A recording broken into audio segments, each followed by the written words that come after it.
Howdy, and welcome to another episode of Adult Onset Horsemanship. I'm your host, Daniel Dolphin.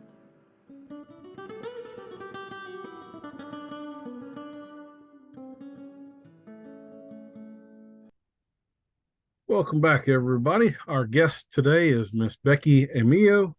Becky is originally from California. She graduated from Cal Poly at Pamona. She has got a equine sciences degree and then a master's, which is in equine business management, psychology, marketing, nutrition, pretty much a well-rounded, educated young lady. She has been training horses for 18 years. She now specializes in halter breaking colts and starting colts, 60-day type stuff. She has been a trainer's assistant under various trainers in the disciplines of Western pleasure, dressage, reining, and halter. She has finished up her learning under Certified Monte Foreman Instructors. She is the only ever Hall of Famer in the California Gymkhana Association to do so on a purebred Arabian. She has been an AQHA World Show Qualifier 3 times in barrels and poles. She has won back-to-back Ranch Horse Futurities titles in 2013 and 14, and currently she does specialize more in halter breaking babies and starting colts. She is located in central South Dakota, and she has promised after living in South Dakota to never complain about warm season weather again. Becky, how are you doing today? I am fantastic. I am so incredibly excited to be here. Well, I'm glad to have you. We've been dancing around getting you on here for quite a while. I seem to be in a season of guests. I've been trying to get scheduled for like 8 months. So everybody, I feel like I'm late finally getting them on the podcast. So I apologize. This has been a long time of coming, but I'm glad to finally have you on here. Well, I think when you first asked me a while back, I was in a burnout phase, and I would not have been a good guest if you'd have interviewed me then. So it was probably best that it took a little time. Well, cool.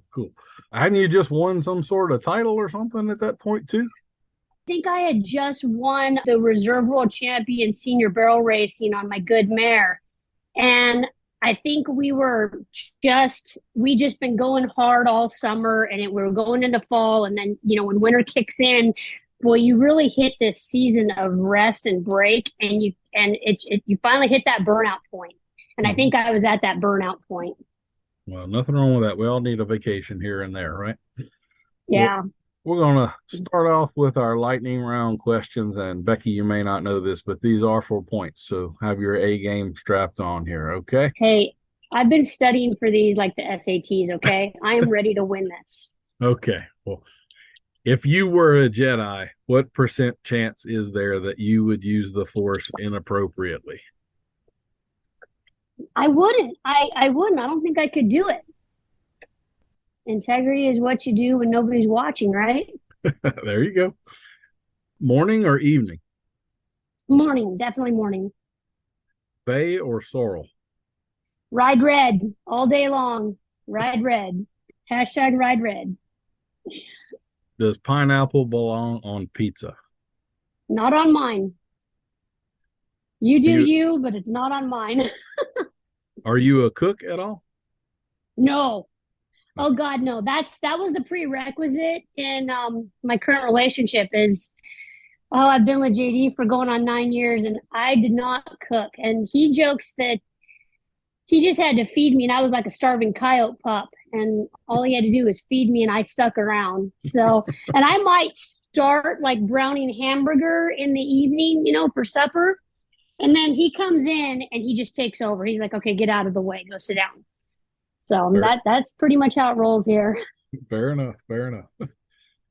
Do you have a pet peeve within the horse world? The people that take pictures of their horses, it especially happens in one particular pedigree, but they'll say, look at my rank, whatever, mean whatever, and they got their kid sitting on its back in the backyard, swing set there, nothing. Horse isn't being asked to do anything. Horse isn't away from his buddies. It's just a kid sitting on his back, and somebody goes, look at my rank so-and-so. And it's like, well, none of them are ranked when you're not asking them to do anything. It's when you ask them to do something, that's when you find out what you have. Might those tend to be blue roans and bay roans quite often as well? And not all the time. They're not always that color, but yeah, that's it happens in that pedigree a lot. I see those posts a lot, and it really frustrates me. I understand. I have just as an aside, I have a real pet peeve with the people taking the picture of them standing up in the saddle. I've even been planning to do a YouTube video on it, of doing it on the first ride on the Colt. And here I am Yeah, standing in the yeah, saddle and cracking a bullwhip. Now, 99.99% of people still don't belong on this horse. Doing this one little stunt proves absolutely nothing. right. You know? So, Right. anyway, okay. It changes your I think relationship with the horse if you can do that, but it doesn't necessarily prove anything. Mm-hmm. You know what I mean? Like it does when I've done that with colts. I don't do it with every single one by any means. In fact, JD kind of freaks out when I do it.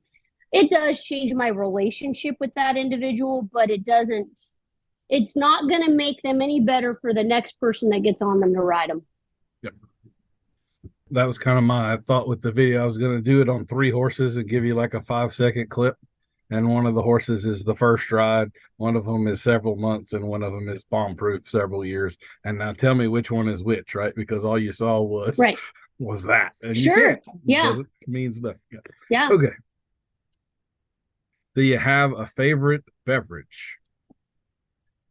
Right now, it's A&W Zero. Okay. I get along with it, and it doesn't affect my allergies, at least right now. Now I'll probably build up some sort of a weird tolerance to it, and I'll have to change to something else in a couple of months. But for the most part, it's water and A&W Zero. Fair enough. If you had to pick between a horse being feral or spoiled, which would you pick? Anymore, I think I would take spoiled. I know for the longest time I wanted stuff not touched. But you get into South Dakota where not touch means they live out, they find their own food and water. I mean, it's the next closest thing to being wild. And depending on pedigree, some have a little bit more self-preservation than others. And it's real tough to get around some of those. So if you have one that's just spoiled and like say he doesn't want to do something or he's pushy and used to getting his way, I can get around those a little bit better with some consistency. Doesn't mean they're going to go back to the owner and work really well for their owner ever again, because the owner, generally isn't going to have the same mannerisms, have the same tools that I have. But I think I'd rather take spoiled these days. Yeah. Would you tell us something unexpected about you? I've been dying for this question. I didn't know if you were going to ask me or not, so I was ready. I competed in beauty pageants from the time I was 16 until I was 23 years old. I was the biggest tomboy, probably still am. And I came home from school one day and I told my mom and dad I wanted to compete in this beauty pageant. And my mom just about fell over because, I didn't wear makeup. I don't wear heels. I don't wear skirts. I don't wear nothing. I played softball all through high school. I was an FFA. I did all the stuff the boys did. My dad took me camping, all the things. And when I came home and said I wanted to do a beauty pageant, she just couldn't believe it. So they had classes. I learned how to walk in the heels, interview, walk on stage, answer questions on stage, all the stuff. And I ended up traveling all over the world through the pageant system. Like I've been to Bogota, Colombia, and France, and Nice, and Mexico, and Italy. It's been a great experience. Dang. Okay. I did not see that coming. So that was a good one. Yeah. Yeah. I figured you wouldn't. If you could choose any superpower, what superpower would you choose?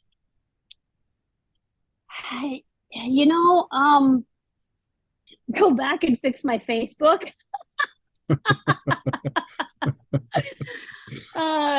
Inside joke for everybody. A couple weeks ago, I lost my Facebook and I got hacked, and I have not been able to get back into it. So I'd go back and make better decisions and try to fix it before it even got started. Go with that password they suggest that's asterisk star percent signed a all that the ridiculous stuff. Yeah. Yeah. Wow. I feel your pain on that. We'll talk a little bit more about that later. Thoughts or feelings? Oh, thoughts. Okay. Thoughts, definitely thoughts. I was raised if you're gonna cry, you go sit in the truck. So so I think I'm on the lower end of the Gen Xers, and not a whole lot of emotion. I'm not saying there wasn't love in my life and my family's life. I mean, I'm very, very close to my parents and family, but when you go out motorcycle riding with your dad and your big brother, and you have an accident on your ATC, it was, if you're gonna cry, go sit in the truck. I think today's generation could certainly use some of that as well. Yeah, you bet. Are you decisive or indecisive? Decisive. I Do like something even if it's wrong. no paralysis by analysis going on. No. Do you have a favorite piece of tack or horse related tool? Couple of things. I wear half chaps when I ride, and I started wearing them back in like, oh, 2001. So we're talking 25 years ago. Boyfriend I had at the time, still very good friends with him. He first generation Mexican in California, and he had a Mexican saddle maker that was making different pieces of equipment for him, and he had made these half chaps, and they weren't your traditional English style half chaps. They were very Western looking, very Hispanic kind of a twist on them, and they were called botas. And if you were to look them up, I think they're like of Portuguese descent, actually, the way that they attached. And I loved them. I love them for a legging. They came up right behind my knee, and I've ridden in them ever since.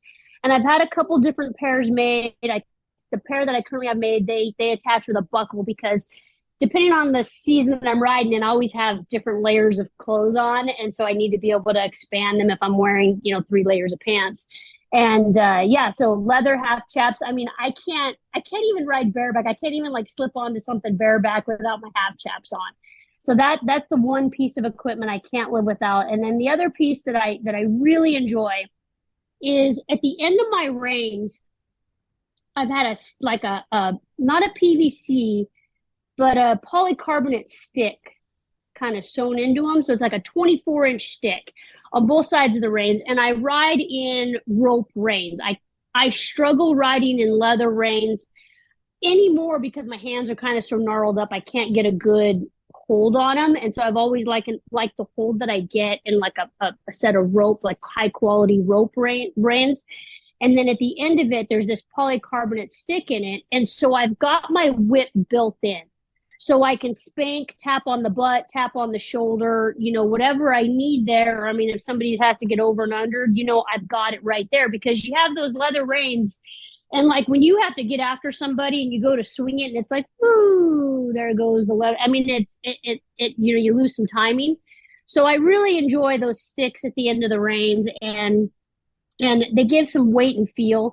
And anytime I've been on something that really goes to bucking, those reins will usually stay on their sides, instead of, sometimes your reins go crazy when you're into something that's having a buck and fit. The weight in those rope reins will stay on both sides of the horse, and they're easy to grab and get a hold of when it hits the fan. So that's probably my pieces of equipment there. Sounds like a good idea. It really does. Almost a blend of old and new. You've got some yacht cord Makati, but then you've got like a Yeah. Romal built into it as well. So that's a good idea. I like Yeah, that. and it takes some getting used to. You have to learn. Like, it took me a good 30 days of riding in them back, 25 years ago when I first started riding in them. But I hate when I go into the show pen and I have to switch to a leather rein. I have to practice now in a pair of leather reins to get comfortable in them again. Mm-hmm. Do you have a favorite book or movie? One of my favorite movies would be Bull Durham. Just the message in that, how to be professional what to say in front of the cameras, how to prepare yourself for the big league. I really like that. And then the whole sports turn on it. And then of course Kevin Costner, how can you I love Kevin Costner. Books, if we're going with westerns, anything by Elmer Kelton, mostly his stuff. And then if we're doing nonfiction, anything by Ryan Holiday, I really enjoy. But yeah, that sums it up. Sweet, salty, or spicy? Probably sweet and salty. We do a lot of element around here. You're familiar with that. It's a new electrolyte on the market. It's no sugar, no dodgy ingredients, and so we're always putting that in our water and drinking that, because otherwise we get terrible cramps if we're not getting some electrolytes in us. Yeah, I switched a few years ago. I drink water all day long, and down here in South Louisiana, hot and humid, and I do apple cider vinegar and a little bit of salt, and I drink one of these big 32-ounce deals, at least one of those an hour. I drink a phenomenal amount of water, but I sweat a ton too. So, but I bet that keeps me from cramping up. That's been a like a new thing unlocked for me, is the apple cider vinegar and salt. So, yeah, cool. Mm-hmm. What is your favorite dinosaur or deep sea creature? I was gonna say Stegosaurus, but it has to be the Brontosaurus. Okay. Reason is I got a Colt in training right now, and he's a great big sucker, and he was meant to be a great big sucker. He's by the biggest stud and probably the biggest mare on the place.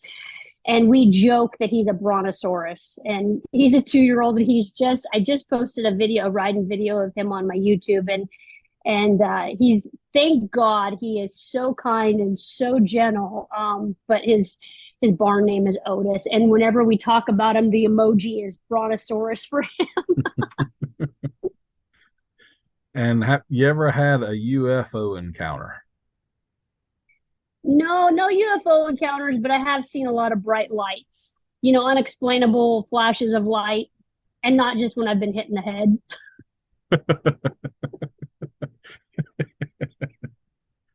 Yeah. A lot of people don't realize, but like in the cartoons, that little yellow ring of Tweety birds, that's absolutely for real. I've had a few hellacious knocks to the head, and yeah, the whole world turning yellow and spinning that's reality. Whoever did that cartoon thing knew what they were talking about. Yep. Well, Becky, you're going to be our new high score for the game. I'm seeing 952 points on the paper right here beside me, which is a phenomenal score. Definitely the highest we've ever had. So, as you may know, that entitles you either to a genuine compliment or an awkward silence. Your choice. Oh, awkward silence all the way.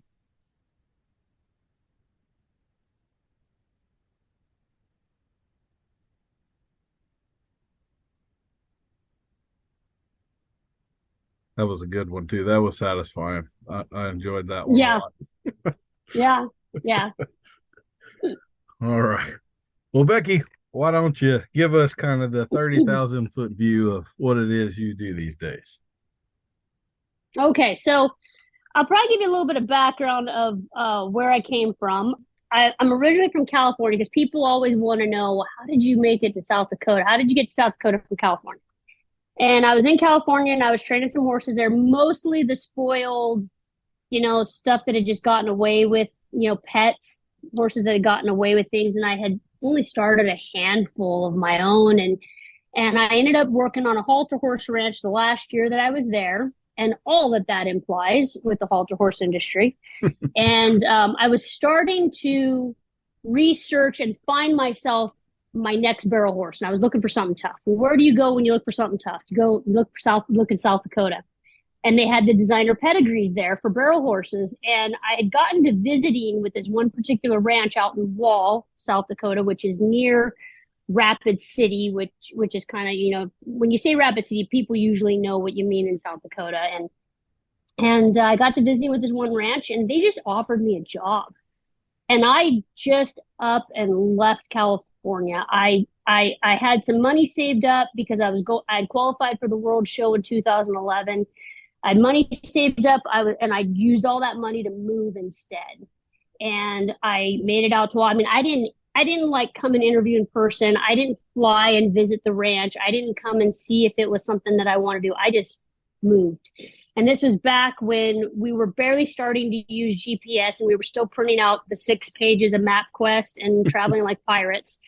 And nobody told me that when you go across the state of Wyoming, that you better fill up with fuel at every single gas station you come across, because the next shop for a fuel station is not for a long time.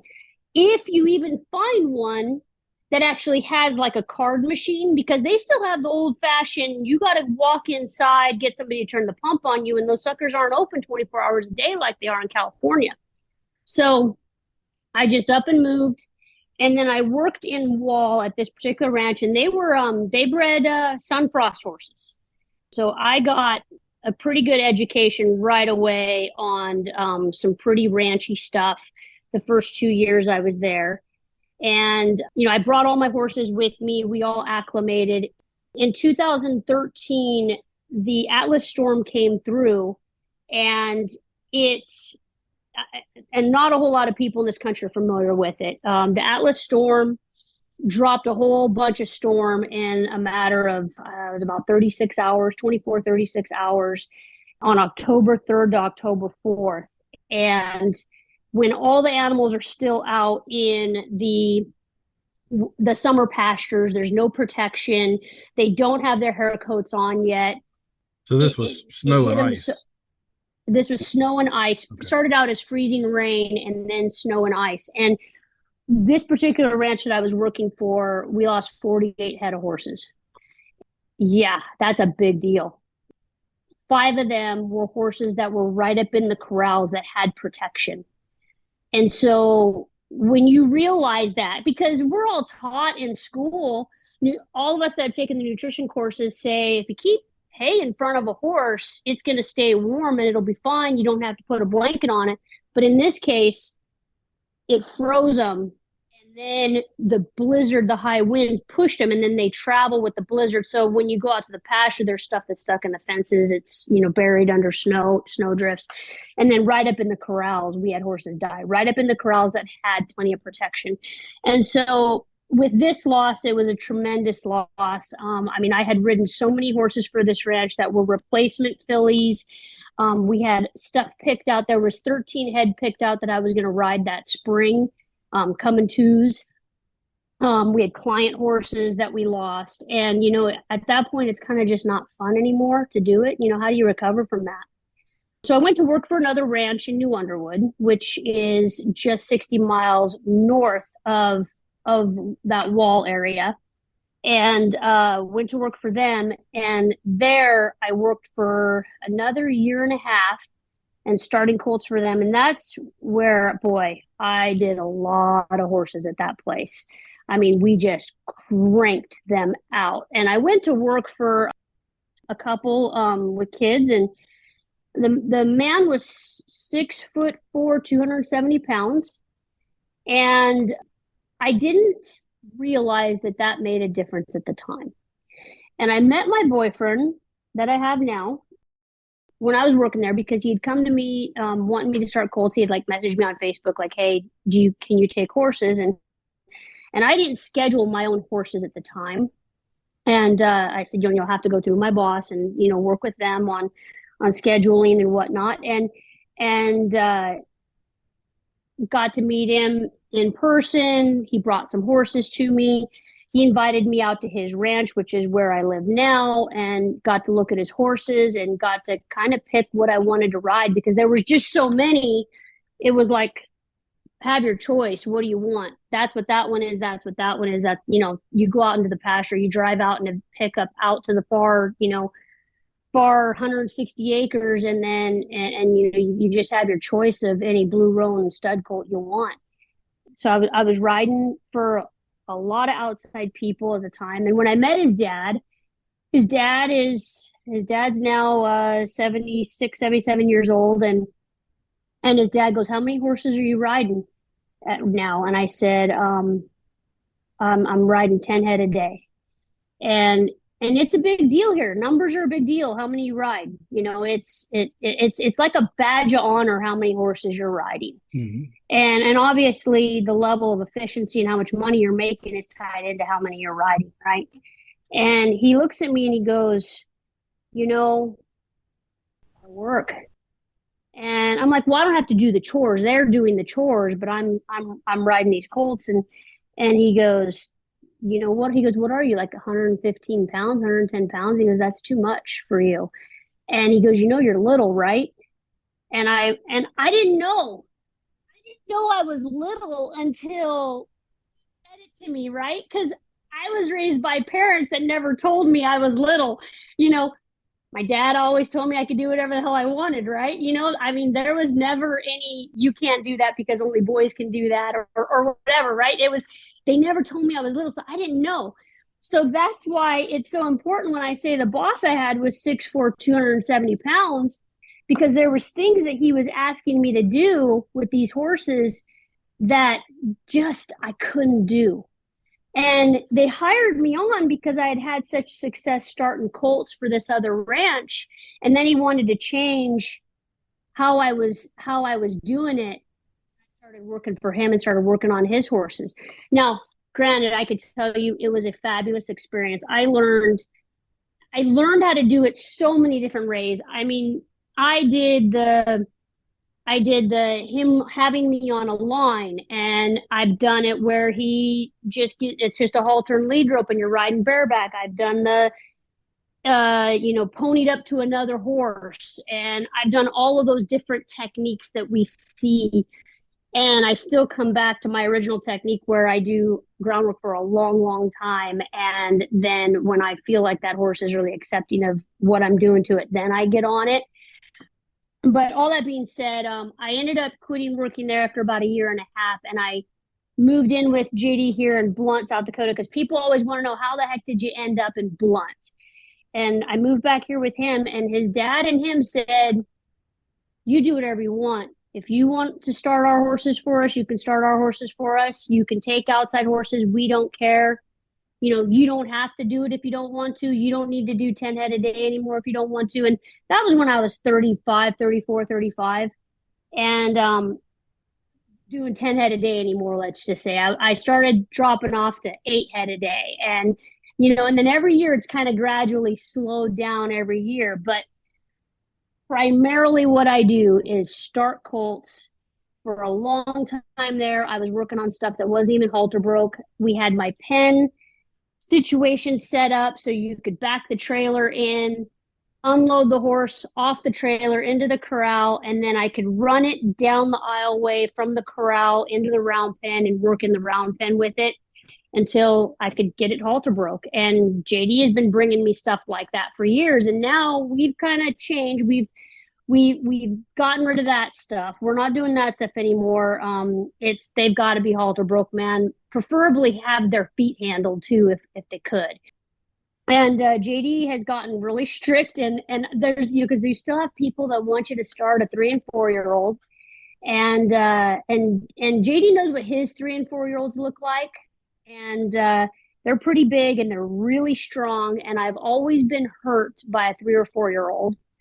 And you'll get the private message on Facebook that says, "Can you please, start my horse? We think he's wonderful, this, that, and the other thing. This is how he's bred. He's so gentle. He's so this and that." And JD goes, "You know what? If they'd have thought anything of that horse, they'd have had it started it too. If they'd, and it's a tough tightrope to walk. I get a lot of hate on YouTube occasionally on my videos about starting 2-year-olds. But I think it's from people that aren't in the trenches. When you're in the trenches and you're working on these horses every single day and you see how strong and how tough they get exponentially every year of age, there's nothing wrong with starting them as a 2-year-old. I'm 5'3", I'm 115 pounds. I'm not working anything into the ground. I might joke about it. I might joke that, yeah, we're going to go work this one into the ground today. And it's all tongue in cheek. And every once in a while, some people can't handle me even saying that. But they just, they get offended so easy, and they think I'm really hurting these horses. But now, how I run my business is I try really, really hard to take long yearlings and get them used to the work ethic. You come out of your corral, you stand tied, you get your feet done, you get brushed, you get rinsed off, you go to the round pen, you walk over logs, you learn how to load in the trailer, and then they come back as a 2-year-old, and then we go to work. And nobody gets work. No, there's no 30-day BS. There's none of that anymore. It's when this horse is ready for me to ride, I ride it. When it's ready to be done, when it starts to get tired and it's in a growth spurt and in a funky place, because there's a point in 2-year-olds where they get tired, and their body changes, and all of a sudden they hit funky growth spurts. They can't do the stuff that you've been working on, and you can tell that they're ready to rest and be turned out again or go home. And so when I get to that point, which is roughly 20 or 30 rides, some of them can make it to 35 rides depending on what we're doing, depending on how big and mature they are. We go as far as we can, and then they get kicked out, and I start back on them again in the spring, if an owner brings them back to me. If that's the case, oftentimes we get a good video of them, we take some good pictures, and they sell before I even get them back again. And so oftentimes what I do is I'm marketing horses for clients. Usually cannot keep anything long enough to, I say this in air quotes, to finish anything. I give it a bunch of good experiences. I put a basic handle on it to make it usable for somebody else to get along with. And then oftentimes, if we've got the picture and video of it, and somebody in the early spring calls and says, hey, this is what I'm looking for, we've got it. Here's the video of it from last fall or last summer. Mm-hmm. Well, let me just say, I couldn't agree more with the stuff that you're saying. As you said, in the trenches, most people have absolutely no appreciation in the difference of starting a 2-year-old or a 3-year-old or a 4-year-old. And it's significant. Their mind is a lot more malleable when they're a 2-year-old. If they are going to be tough, the degree to which they're going to be tough isn't nearly there because they're not as big and strong. And for those of us that are going to start a few thousand head in our lifetimes, that extra beat up that you get from the 3-year-old adds up over time, doesn't it? And I totally understand what you're saying. I kind of hate they have this growth chart that floats around. Have you seen this with red lines on the skeleton of what parts mature? Yeah. Because we don't have 7-year-olds playing soccer and baseball or anything like that. And high school kids who aren't fully physically mature don't play football or anything like that, right? We wait until humans are fully physically mature before we allow them to do any sort of activity. That's the way we handle our own species. And so, of course, horses need to be handled exactly the same way. It just drives me crazy. And also, I've been at this for a long, long time. I've done this long enough where some of the horses I started as 2-year-olds are now well into their 20s, some of them nearing 30, and there's still plenty of them that are still going. It's nowhere near the death sentence that people tend to predict. And of the things, that skeletal growth chart that we see, and for instance, the phrase a lot of people don't know when they talk about x-raying a 2-year-old's knees to see if they're open, what they're looking for in the x-ray is the growth plates on the ends of the long bones. And when those growth plates finish and fuse and solidify, those are the things that we're waiting to skeletally mature in the horse until they're 6. Those are not the places that we tend to have lameness problems in horses. We tend to have all those problems in the joints, which are not going to change over time. There's also a microfracture process where if you take a horse that's young and you work it, you get these little microscopic fractures in the bone which recalcify and heal, and it winds up making that bone more dense and stronger over time. Whenever we had here in the U.S., there are people outside of the U.S. listening to this, in 2007 the horse slaughter ban took place. And for whatever reason in my business, that transitioned me. I started getting in a ton of 8-year-olds, 10-year-olds, and 12-year-olds to break. Oh God, I'm so sorry. Well, it wasn't that bad on me. I mean, at that point, I was old enough that I was going to take my time and I wasn't going to get myself busted up or anything. But I had more soundness problems out of those older horses getting started than I have ever had out of young ones. So, that's just a big fallacy, I think, about starting these young horses. And just like you're saying, you have to be protective of them. You're not out there trying to drag bulls into trailers on a colt with 30 days. Right. That's a 2-year-old or something stupid like that. I don't think, if someone is doing that sort of stuff, then yeah, somebody needs to drag them off their horse and introduce them to the end of a bridle rein or something like that. And I too have found often that when you do start to ride a 2-year-old, just like you said, a month into that, it's like they hit a growth spurt. All of a sudden, their withers shoot up a couple inches. They get a little gangly and lanky. It kicks that off for whatever reason. And it isn't uncommon that you'll have one that is going along pretty nicely, and all of a sudden they just get goofy and awkward, and they don't know where their legs are anymore. I can remember. Yeah. I was starting a big Appaloosa gelding for some friends of mine, and he was like a 15-2 2-year-old and all legs. He was like riding a spider. You just had legs in your vision everywhere underneath you when you were riding him. And this was the most uncoordinated thing. He went down on me. I thought he was going to squash me, just loping him, just tripped and went down. And I was kind of like, all right, we need to wait a little more on him because I don't want to die on this one. You know what I mean? Just because he tripped out there loping around. But anyway, right. So I like what you're saying, and I like your point of view there. Well, and and I give a lot of time off. I give them. I'm not I when I first started doing this, I was riding some really tough horses, and it was a ride 'em. It was kind of a ride 'em hard situation. You keep drill, and then I realized nobody is going to ride their horse like this. No customer, when they get their horse back, is going to ride their horse like this. I'm mostly starting horses for breeders that are going to sell them anyway. And oftentimes the breeders don't even get on them. The breeders, I would make a video for them and we'd take pictures, and the breeders would sell them to somebody who was going to use them anyway. And then it was some backyard horse people that they wanted something just to go out and ride in the spring and summer. And all these people had regular 9-to-5 jobs, and nobody is going to ride their horses like this. So doesn't it make sense that I get the colt adjusted to a program, a curriculum where he gets ridden every other day, every couple of days? And part of that is also selecting a good individual to begin with that can handle a couple of days off and not, be bronky when you pull a cinch into him on, when he's had a couple of days off. Okay, so just like us, there's a reason why they tell you to go arm day one day, leg day the next day, arm day. You break up your workouts.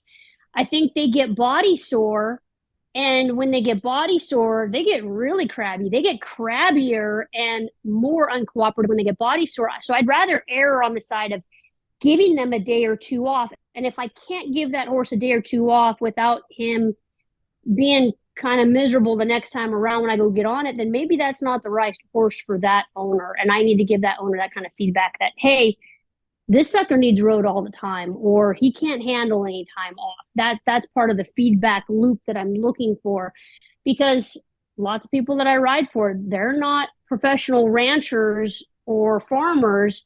They're not home all the time. There's a horse that I'm riding right now for a couple. She's a traveling vet, and so she's out of town for part of the month, and then the other part of the month she's there and she's riding. And so this horse has to be able to be saddled up and go after he's had some time sitting in the corral. We have kind of the Yellowstone thing going on around the country right now, and I'm sure y'all are feeling that as well. And now all of a sudden the market for a quote unquote ranch horse is just, all you have to do is attach that to him and he's worth a minimum of $5,000 and all that sort of stuff.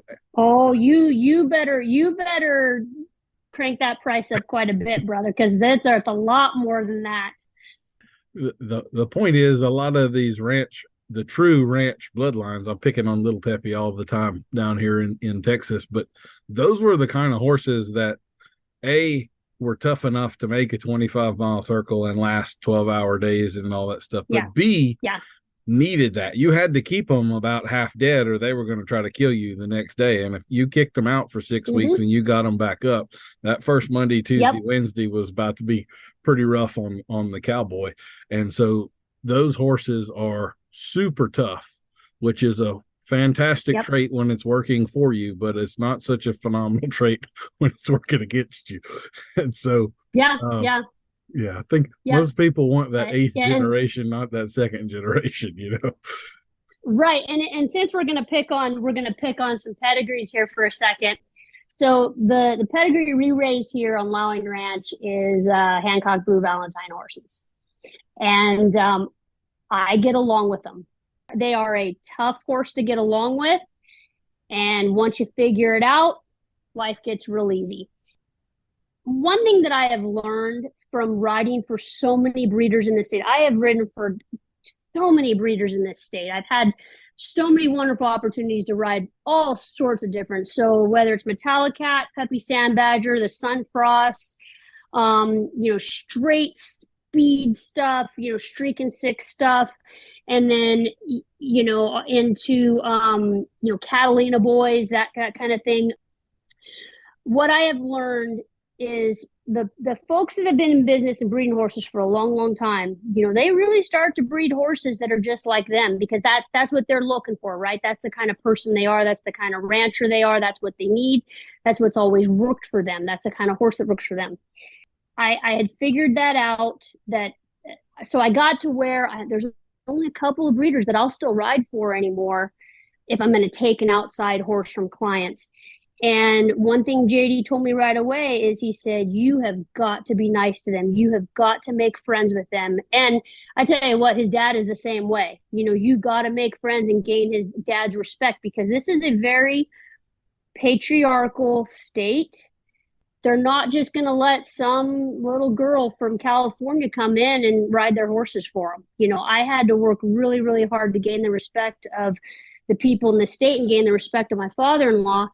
And when I started working on his horses and JD started working on with me, because he was helping me halter break, he kind of get we call it light touch halter breaking. I say that tongue in cheek.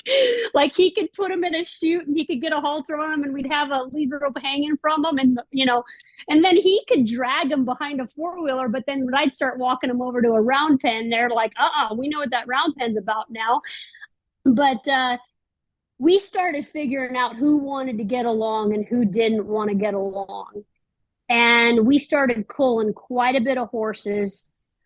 There was one horse specifically that I can remember, 2-year-old stud, just hadn't been gelded yet. He just was a stud that hadn't been gelded yet. It wasn't like he was a prospect. But I was brushing on him. He was getting to the point where I could brush on him, and he went to trying to cow kick at me. And I said to JD, I go, this one's wanting to kick at me. And JD he's kind of frustrated because he's already brought this one to me. That means he's going to have to go out and get another one for me to ride. And he goes, well, can you get around this one or not? And up until this point, I'd been getting around a lot of horses. And I go, do you want to raise a horse that you have to get around, or one that wants to get along? And it changed our perspective on what we were raising, what I was riding, what we were trying to market, what we were trying to sell. And, again, made another big culling of horses.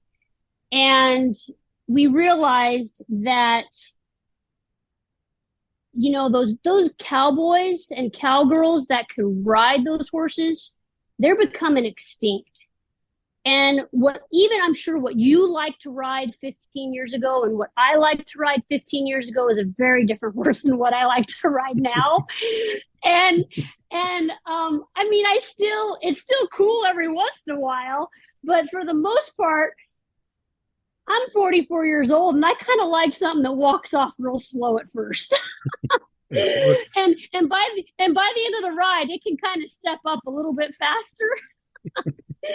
So those riders, those cowboys and cowgirls, those tough horsemen, I think they're becoming extinct. And that, with that being said, as breeders, we need to start making more user friendly horses that want to get along a little bit better. Now, granted, JD still raises some horses that are a little bit tougher. They're going to be heavy work ethic, strong, go all day kind of horses, but we don't offer them to just anybody. We kind of keep those guys back, off away. And when somebody calls us and tells us what they're looking for, we try to make a match, because as well as I do, if we sent a horse to somebody that it didn't get along, it doesn't give anybody a good name. It's bad for the horse. It's bad for us. It's bad for the person. And, nobody's going to recommend us. Nobody's going to say, hey, come back. So all that being said, I know we're breeding Hancock Blue Valentines, but it's a little bit different Hancock Blue Valentine than the days of lore when all they did was buck. Mm-hmm. I think you're bringing up a really good point that I would like to get into if you're comfortable with it, and that is sort of the culling process. And I don't think this is the sort of thing a lot of people really have the stomach to talk about anymore, but it is an important aspect. We sort of have a pretty large segment of the population that would believe that nothing should ever be culled. Everything is wonderful. It just needs the right person or the right handling and all of that stuff. And I mean, there's a degree of that, but just as you said, do you want a horse that you have to walk around, or a horse that wants to get along?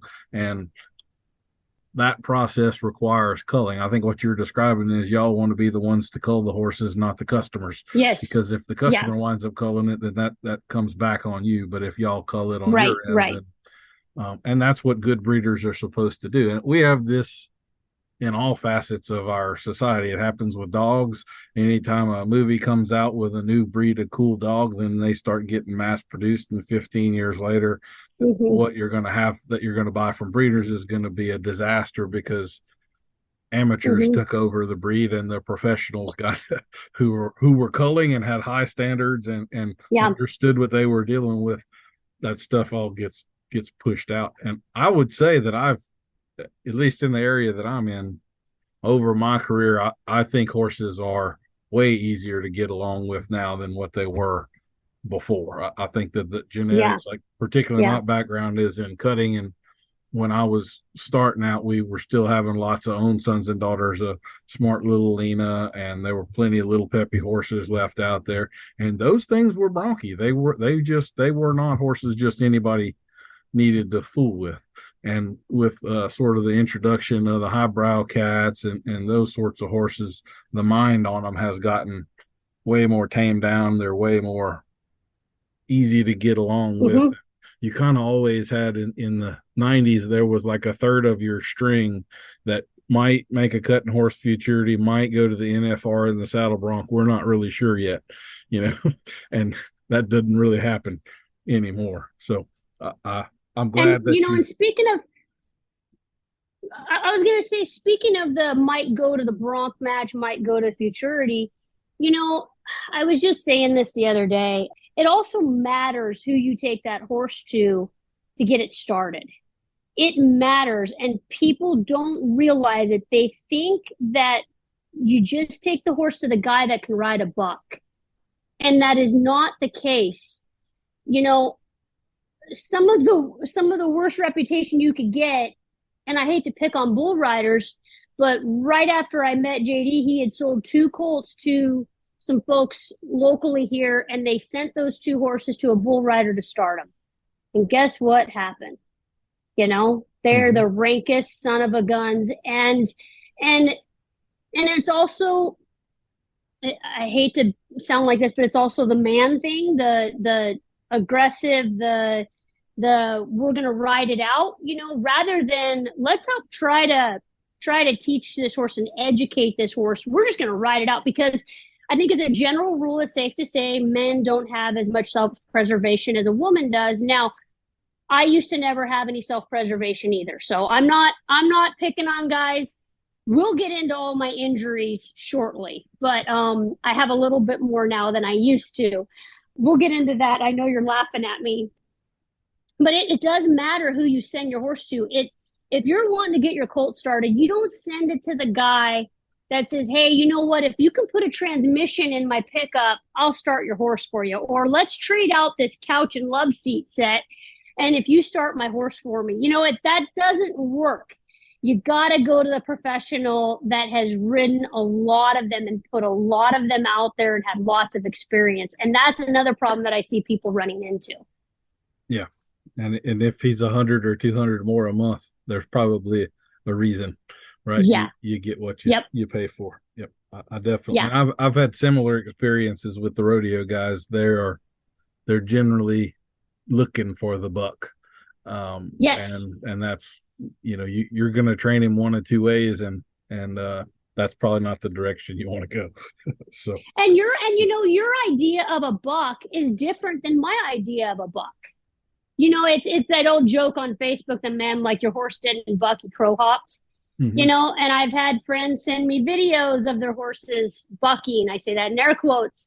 I'm like, that wasn't a buck, and it's just different. When I tell you that horse doesn't buck too bad, and the guy that's a saddle bronc rider in the Badlands circuit, saddle bronc riding, and he says that horse doesn't buck too bad, it is so, so very different. And we all have to kind of take that stuff and try to pull it apart and ask more questions and figure out what they mean. Because I've got one colt in right now that when he gets to playing with my dogs, I always ride out with my dogs, and my dogs are always doing something, and he gets excited by the dogs and he'll let out one buck. That's it. That's all he does, and he quits. Now, it probably could unseat somebody else because it's big. It's big. He's a big horse. It's big, but I'm not going to tell you he doesn't buck. I'm not going to tell you he doesn't. I'm not going to tell you he's safe for everybody just yet, because he still can't handle his emotions when the dogs get to playing and screwing around. Very true. Very true. Before we move off, I did want to get into your barrel racing stuff, but I thought, I'm having a senior moment. My very good thought is fleeting from me here. Trying to grasp it. It's like a wisp of smoke out there. It was about the bloodlines, so the Hancock and the Driftwood and some of those bloodlines. I haven't fooled with a ton of them. We're just not in the area where they're from. Sure. From my perspective of them, it seems like they are horses that are, if I were going to get scientific about it, I would say they're probably more prone to freeze than a lot of other horses are. So freeze can be hard to recognize. They could be in a bad spot, but they're not moving right now, and people don't see that. And then next thing you know, they come out of freeze and boom, and we get that, oh, he just blew up out of nowhere. Absolutely. So do you find that to be true with them? So they're just a little 100%. harder to read, a little more stoic, but it's still there. Yeah, 100%. They don't have a big flight at all. There is no flight. They stand their ground on everything. And the first thing I do in my groundwork when I go in is I want to make sure who they are. Like, are you one that's gonna freeze, flee, fight? What are you gonna do? And I go in, and most of the time they'll spin and aim at me. You know what I mean? They're gonna aim for me before they run away from me.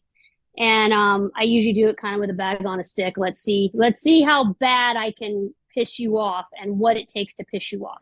Because that's my evaluation of disposition. Because I go in really, really hard. And most people are scared to go in hard because they don't want to take the horse past threshold because they don't know how to down regulate it. And this is where we get more scientific, is the down regulating part. I'm really big on the down regulating. And if you don't know how to down regulate, it is scary going in and putting pressure on them. And I go in and I go hard with the pressure. We believe here that, a quiet person makes a spooky horse, and a spooky person makes a quiet horse. So I'm always doing crazy stuff. I've always got 4 dogs with me, two retrievers and 2 cattle type dogs. There's action going on all the time. They're flushing birds. They're chasing stuff. They're on the horse's heels while I'm trying to pick out feet, for God's sake. Everything's going on all the time. And then, like I said, I go in really hard, put a lot of pressure on them and see who they are. And if they're going to turn around and fight me and want to kick my head off, I go, okay, I know all I have to do is be your best friend. And because they're raised out, I mean, we're talking out of the the little corral situation. They're not stall babies. They've never been a stall baby in their life. Even my big corrals that they stay in are like 100 by 80 pens, okay? But most of the time, these suckers are out on 160 acres or so before they're brought into me to be started. And so when I get them in that confined area, they don't want to move. They don't have any forward motion. They have no ambition, and you can't get forward out of them. When I find that it's encouraging, everything is encouraging movement. Sometimes it's walking in hand to get them to start figuring it out. I find if I start them at 18 months old and they start to kind of learn the round pen and how to balance themselves on the rail in the round pen, it comes a lot easier to them than if they're 2, 3, or 4. But sometimes it really helps a lot if I can pony them off one of my big geldings and take them out. Then they learn some forward motion that way. And that's when the fight comes, is if you push too hard and they've locked up on you and you can't get that forward motion. That being said, on my first rides, JD is always there on my first ride. He's on the ground. He's my ground man. And he doesn't ride a lot himself. Once or twice a year is max for him. He's a groundwork guy. He's a halter break guy. And then the rest of the time, he's fixing stuff on the ranch, everything that all of us have broke. Most of the time, he's coming behind me fixing stuff that I've broken. And so he's there for the first ride, and he's watching that horse, and he's making sure that I've checked all my boxes. I'll tell him, hey, this one's ready for a first ride. And he comes and he's my second set of eyes, and he's kind of doing the lie detector test, trying to figure out if this horse really is ready or if it's just going to be a meathead. And that's his word for it. He's like, man, what's this meathead going to do? And he'll help the horse on the ground with me up there for the most part. Like he doesn't have me on a line or anything, but he's there. He has he can give you some forward. Figure. Yeah, he can give you some forward without you having to overdo things. And Yep. And so second ride, depending on who the horse is, if I have a really good emergency stop on that horse, and I want to get into my emergency stop too before we're done today. If I've got a good emergency stop on that horse, I usually ride out on the second ride.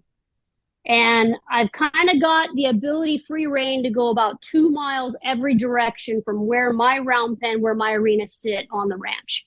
And I prefer to go out across the road into our hayfield because it's flat. I don't have to worry about prairie dog holes and anything like that. So if something does run off with me, I can get it stopped and not really worry about the horse tripping, stumbling, falling with me, for the most part. And I can, get an emergency stop done. And after a certain point, they don't have enough run in them to go that far anyway. But if you can get them riding out and they figure out that forward motion, you are home free with those suckers. You are so home free. And I find that with not just Hancock Blue Valentine horses, but I really find that across the board with most of the stuff that's raised in this state, unless it's a stall baby. If it's a stall baby, then I've got to kind of coddle it a little bit in the round pen and in the arena before I take it outside. I got to make sure we got a little bit more handle on it before I just go outside. But these horses that are raised out, they're more comfortable out and they're safer out than they are in the round pen in the arena. I absolutely agree with you. And I wrote a couple things I want to come back to, but just while you're on that, that's always a red flag to me when I have a customer that's having some trouble with a horse or something, and you find out they've started riding them and they've done 30 rides all in the round pen. And I'm like, oh, okay. Yeah. So you need to leave the round pen. That's kind of what you've been in there too long. And I know what's going on with you now. So you may stay in there for a few rides, but you need to get out into some bigger places. And especially with some of those colder natured horses, they need the room to move. Just like you said, I couldn't agree with you more. One of the things I love that you said there was sort of what's becoming one of my pet peeves. And I'm going to sound a little bit old school here, and I'm okay with that. because I think there's sort of a pendulum shift going on. We have this world of the new age stuff coming in, and everybody wants some connection, and they want this emotional relationship with your horse, and all of this stuff. And this word threshold has gotten introduced into the conversation. And another word is consent. I don't know if you've come across any of the my horse has to have Yeah. give me their Yeah. consent people, but I'm just like you. I've ridden a lot of horses that were legit dangerous and haven't been handled and stuff. And I do exactly the same thing you're talking about. I'm going to walk in that round pen and I'm going to poke that sucker, and I'm going to purposefully. I want to know where threshold is. Some of them maybe I have to poke pretty damn hard to approach it, and some of them maybe it's right there. I can remember a horse, it's a Pasifina. I wasn't even in the round pen. I'm just tossing my saddle up onto the rail. Oh, God. He jumped out the other side. I Oh mean, my God. like, okay, threshold's pretty close with that one, right? Yeah. So Yeah. now we get to go rope him in the big pasture.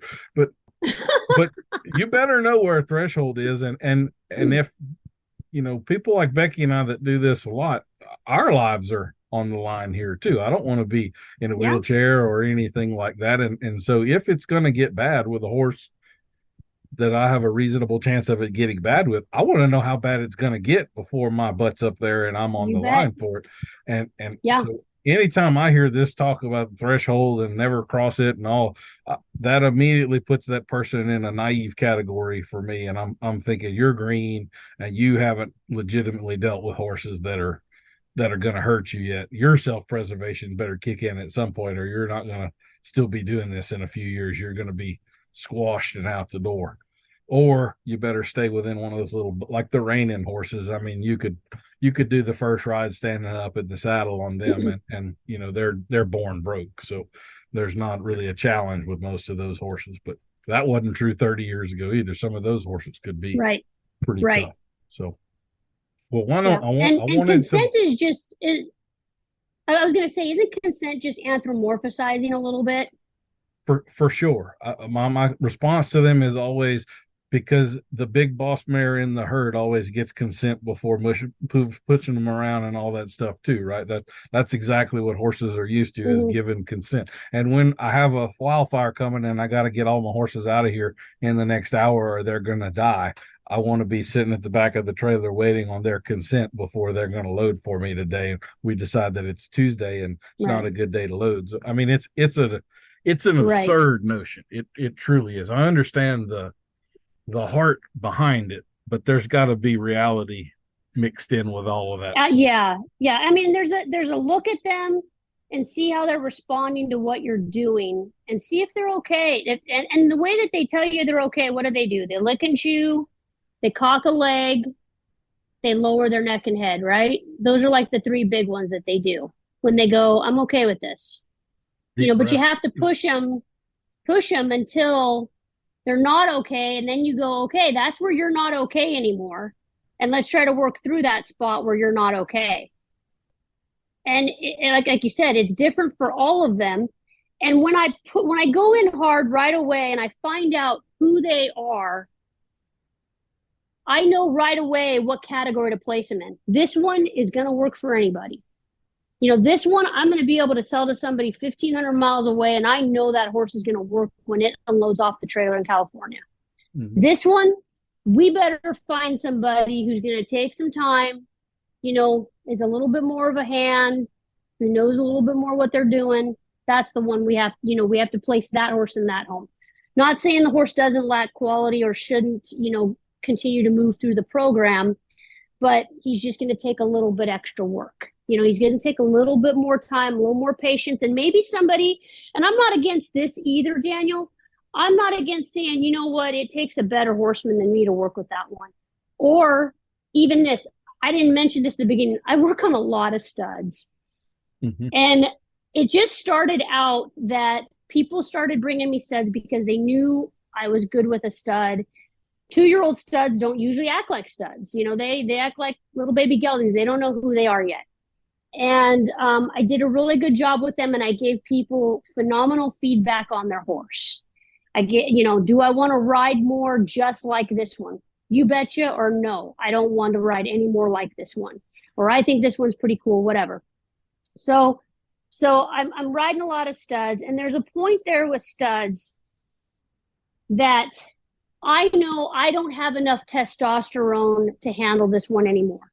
I've gone as far as I can go with it, and he is ready for a man to handle him, or he's ready for somebody else to handle him.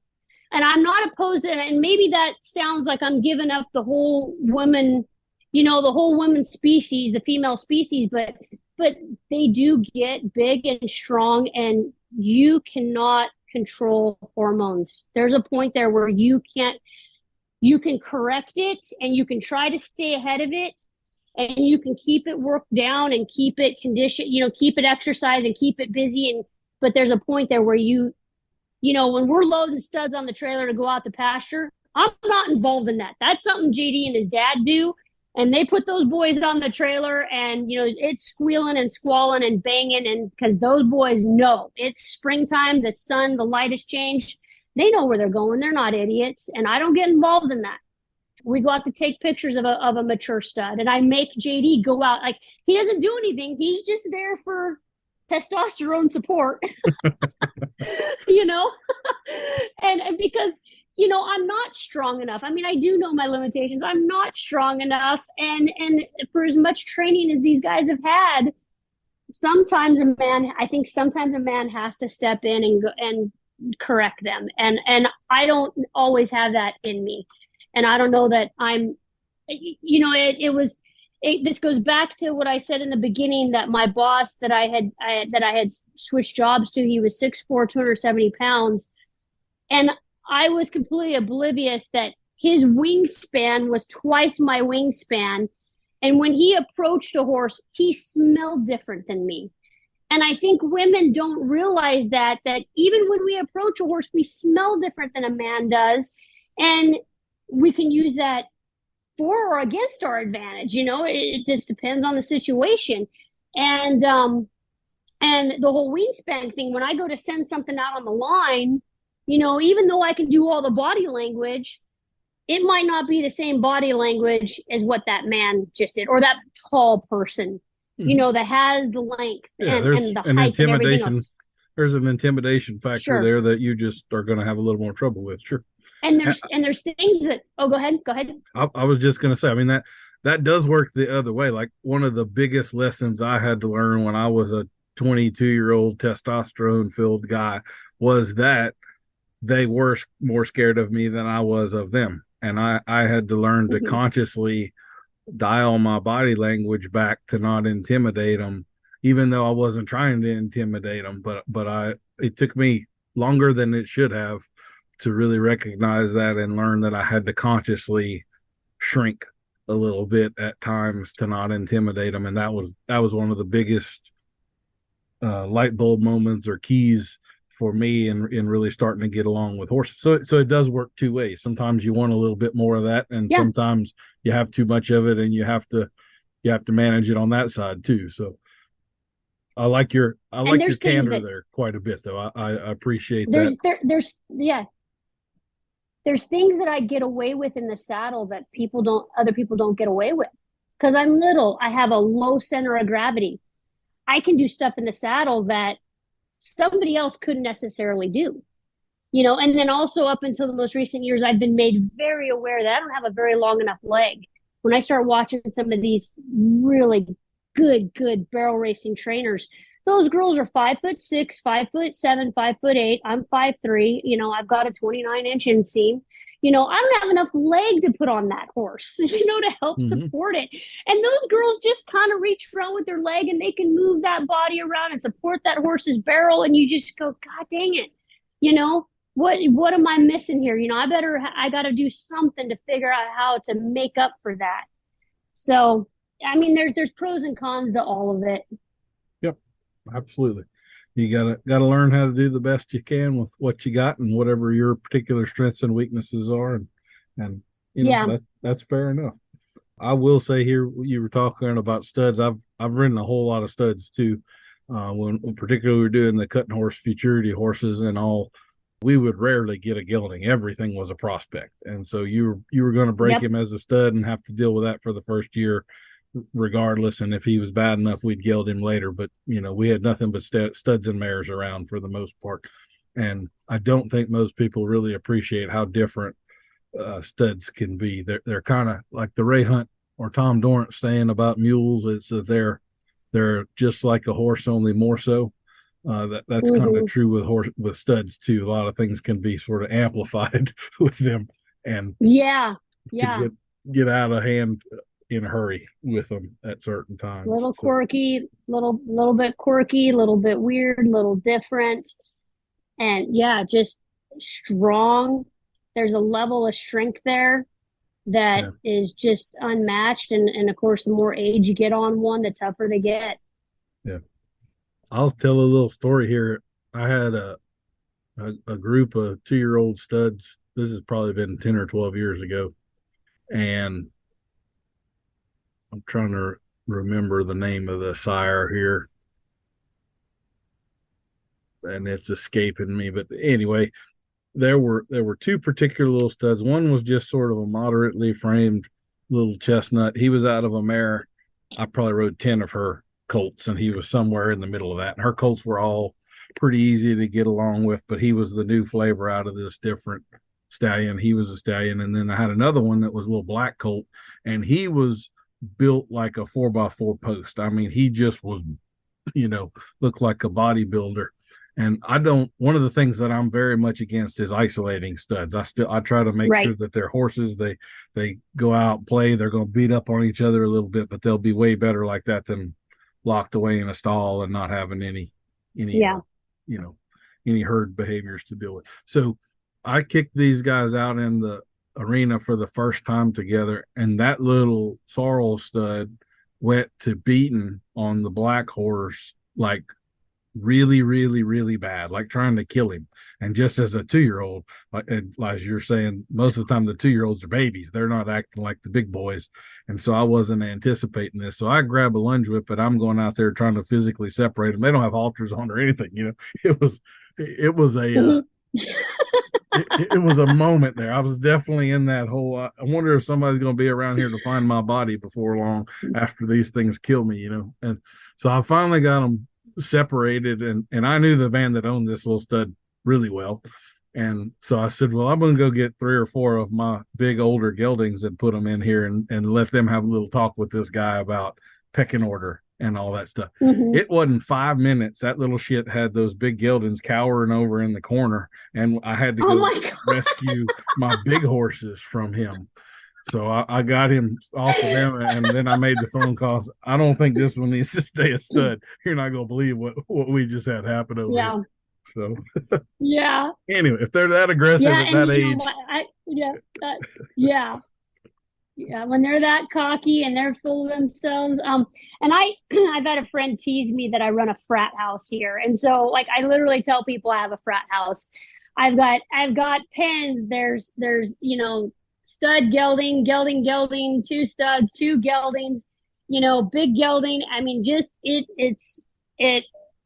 they're all of them are always screwing around. They're always riding each other, breaking something, chasing each other around, playing grab ass all the time, but they all live together. And one thing that I took from the Halter horse ranch that I worked at, I would have to bring something in out of pasture to be doctored on or whatever. And when I took it back out, you'd have yearling 1,200-pound stud on it, like a kite, right? I mean, they're not real halter broken. And you're walking it back out into a pen of like 6 others. And you always had to have somebody out there with you to help move the others away while you're turning this one loose, because they're just all wanting to screw around, and you couldn't correct anybody. And so one thing that I took from that is, on my own place, when we're putting somebody in or taking somebody out, the other ones aren't allowed to touch them. And if you're in a halter and a lead rope, your ass is mine. You are not allowed to do any screwing around or playing, because you can kill me. And that's what people don't understand, is how quickly they are capable of killing us, maiming us, putting us in a wheelchair, breathing through a straw to get the wheelchair around. They don't realize that. So those other ones, when I walk into that pen, leading somebody in to turn them loose or whatever, they're not allowed to come around. They're not allowed to play with him until I've turned him loose. And so I've gotten really good feedback from horses that I've sold. You know, people are like, yeah, this horse got loose on the farm and it came over to my horse and you know, he just didn't do anything. And I'm like, yeah, because if he's in the tack, he's not allowed to respond. If he's got any piece of equipment on with you, there is no response. It's not okay. I love it. You're taking me back to my roots. When anthropomorphism first came out, this was really where I saw the problem with it, when the word became popular. But it was in what I would call the Disney version of horsemanship, and that was that people would see the horse as spirit in a Disney movie and having all these thought processes and all of that, and they're totally divorced from what a horse really is and the types of behaviors that you're talking about that could get you hurt, and particularly, yeah, you know, this is just one of the things that's always made me a little squeamish about female colt starters, is that you are 115 pounds. Your bone structure is not as dense as mine is, and so forth. A kick that would bounce off of me might put you in the hospital for 6 weeks. Right. And right. So I've known some ladies like yourself that they don't tend to have real long careers. I've known several of them that got hurt pretty bad. Female vets, the same thing. I know probably 3 female veterinarians, horse vets, that wound up having to have facial reconstructive surgery because they got kicked in the face and had their face crushed. And I think you either quit and you don't survive that, or your horsemanship gets to a point where now you're safe and you're good. We were talking on the phone a couple days ago about that, about seeing some of these videos that people put on the internet, and if you're a colt starter, you're watching that going, ooh, you're standing in a bad place right now. He could get you right there. Oh yeah. Because we learn where I can't watch him. Yeah, where you're vulnerable and where you're not. And there's a whole lot of people that do not understand where they're vulnerable, and you only learn that the hard way, unfortunately. And sometimes you don't survive learning that the hard way. Yeah. So yeah, and I can't watch it when people send them to me. I can't watch them. I really struggle when like people are wanting to watch right outside the round pen, you know, because I've seen them try to jump out the round pen and they hang up their front legs over the top of the round pen, or they go to jump and they hang the leg through the side of the round pen, or they've gotten my dog when my dog is reaching up trying to get them through the side of the round pen. They've kicked and got the dog. I've watched them get my dogs. Just this past year, I've had 2 different horses get 2 different dogs. And I mean, flat knock them out. And I mean, I was horrified. I'd never seen anything like this before. I mean, I've never had my dog get knocked out. And my dogs are my kids. They're my family, all those, you know, all those fur baby things, but they are working animals too. And they go out and work with me every day. And JD was really casual about it. He's seen it before. He's been using dogs on the ranch since he was just a pup himself. And he's like, it's okay. She's going to be fine. And I'm like freaking out. I'm screaming and I'm rubbing this dog and like, wake up. Oh my God. And I mean, they're so incredibly quick, and people don't have a healthy respect for how incredibly fast they are. We are not safe around them. Like, we think we're in a spot where we're kind of safe, but we really aren't. Like if you take a leg away from one, yeah, it kind of slows it down a little bit, but it could still get you. Oh yeah, they can paw and kick, and they're way quicker than we realize. So you'd better be. A lot of people are standing flat-footed all the time, and you know, hey, you better be ready at any moment. Have you talking about getting knocked out? Have you ever seen a horse get knocked out? Yes. And like, you know, flip over during halter breaking, hit its head, or flip over during groundwork and hit its head. And, you know, they get up and they have a different healthy respect for what you're trying to do with it. Yeah, so it changes them.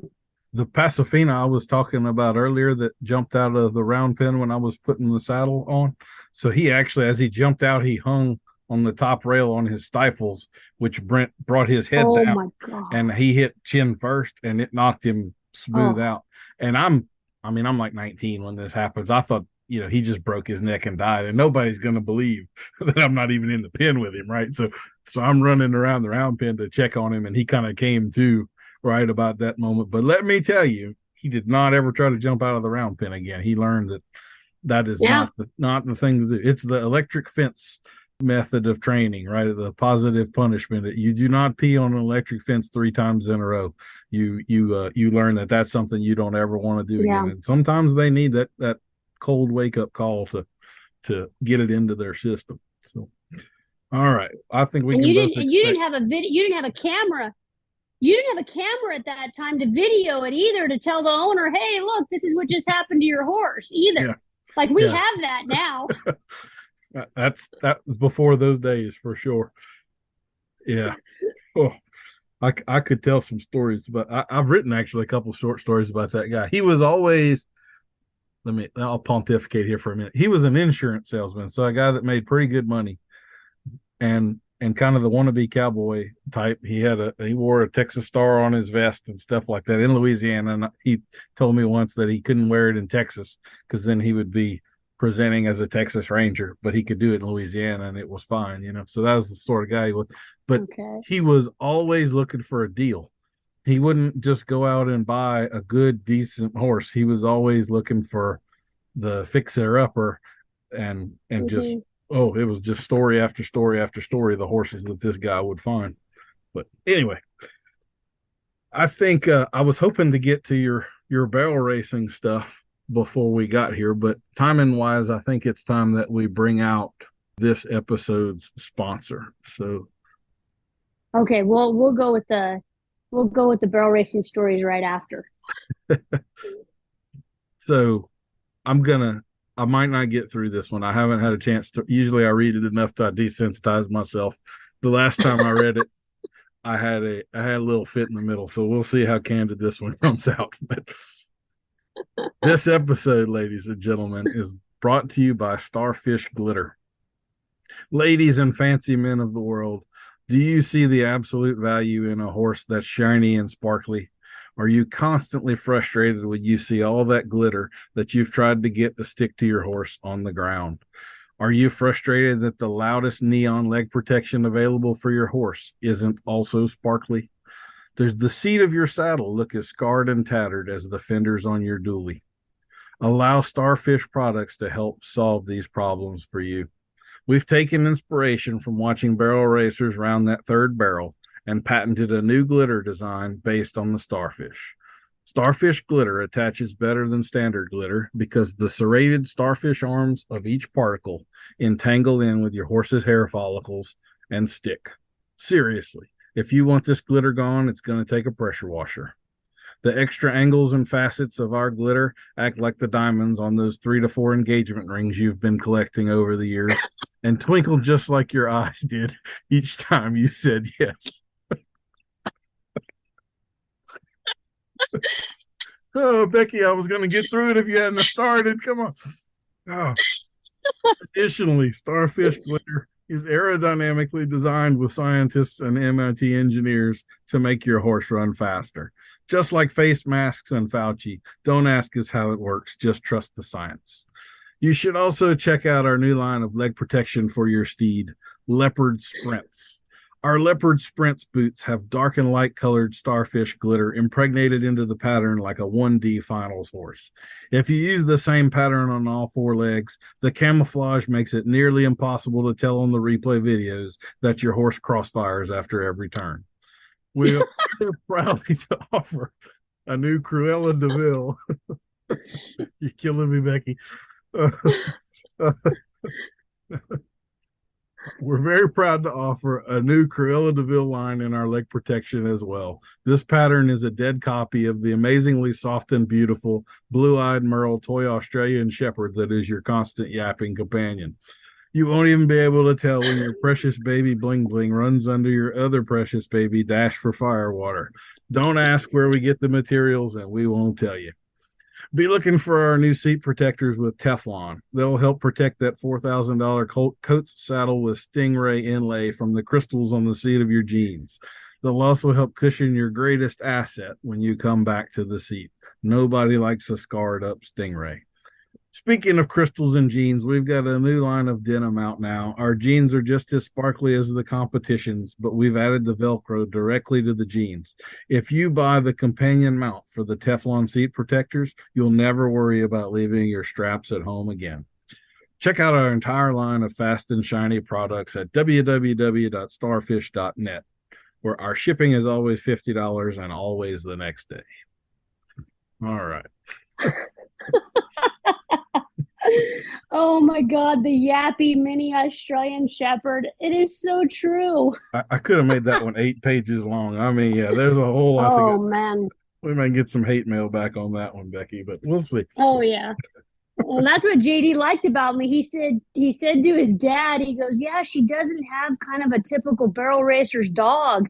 I got a Springer Spaniel, and so I got a hunting dog, and that's not normal for a barrel racer."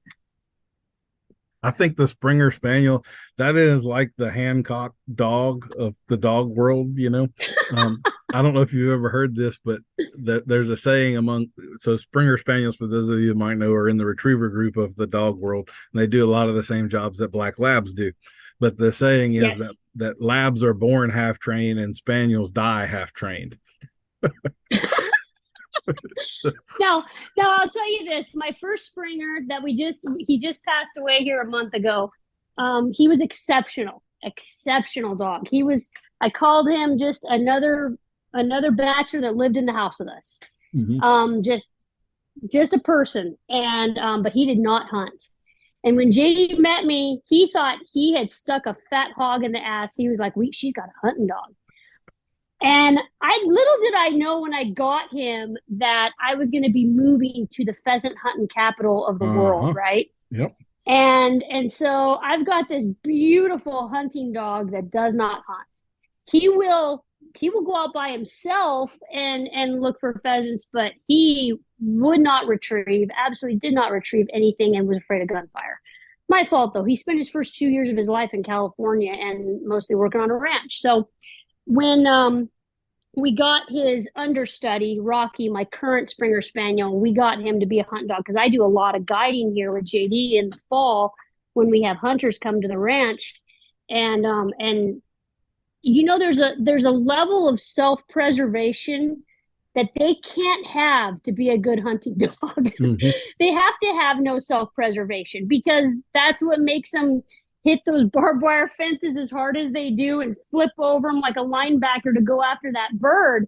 And he's a fabulous hunting dog, but he can be a little hard-headed if he doesn't have his, if he doesn't have his earpiece on, mm-hmm. So he's 4 years old and he still wears an earpiece at times. And, he still goes to all the barrel races with me, and you'll love this story. We acquired a black lab from his brother's hunting preserve last fall, and black lab, he's like 7-8 years old, and he's a professional. He's an outstanding dog. And so I take the dogs for a walk in the wintertime when it's just too snowy to do anything else. And I'm walking dogs, and everybody has their collars on. I have 3 collars and 4 dogs. And I didn't have a collar on him because he didn't need one, right? He didn't need one. And we just go out for a little walk out in the pasture and, maybe for a mile and back to the house. Well, it was spring and, all the little animals are starting to come out in the springtime. Well, they got out a little ways away from me and they retrieved a skunk. Ooh. So Black Lab is bringing a skunk back to me. And poor little thing, I mean, he was spraying everybody.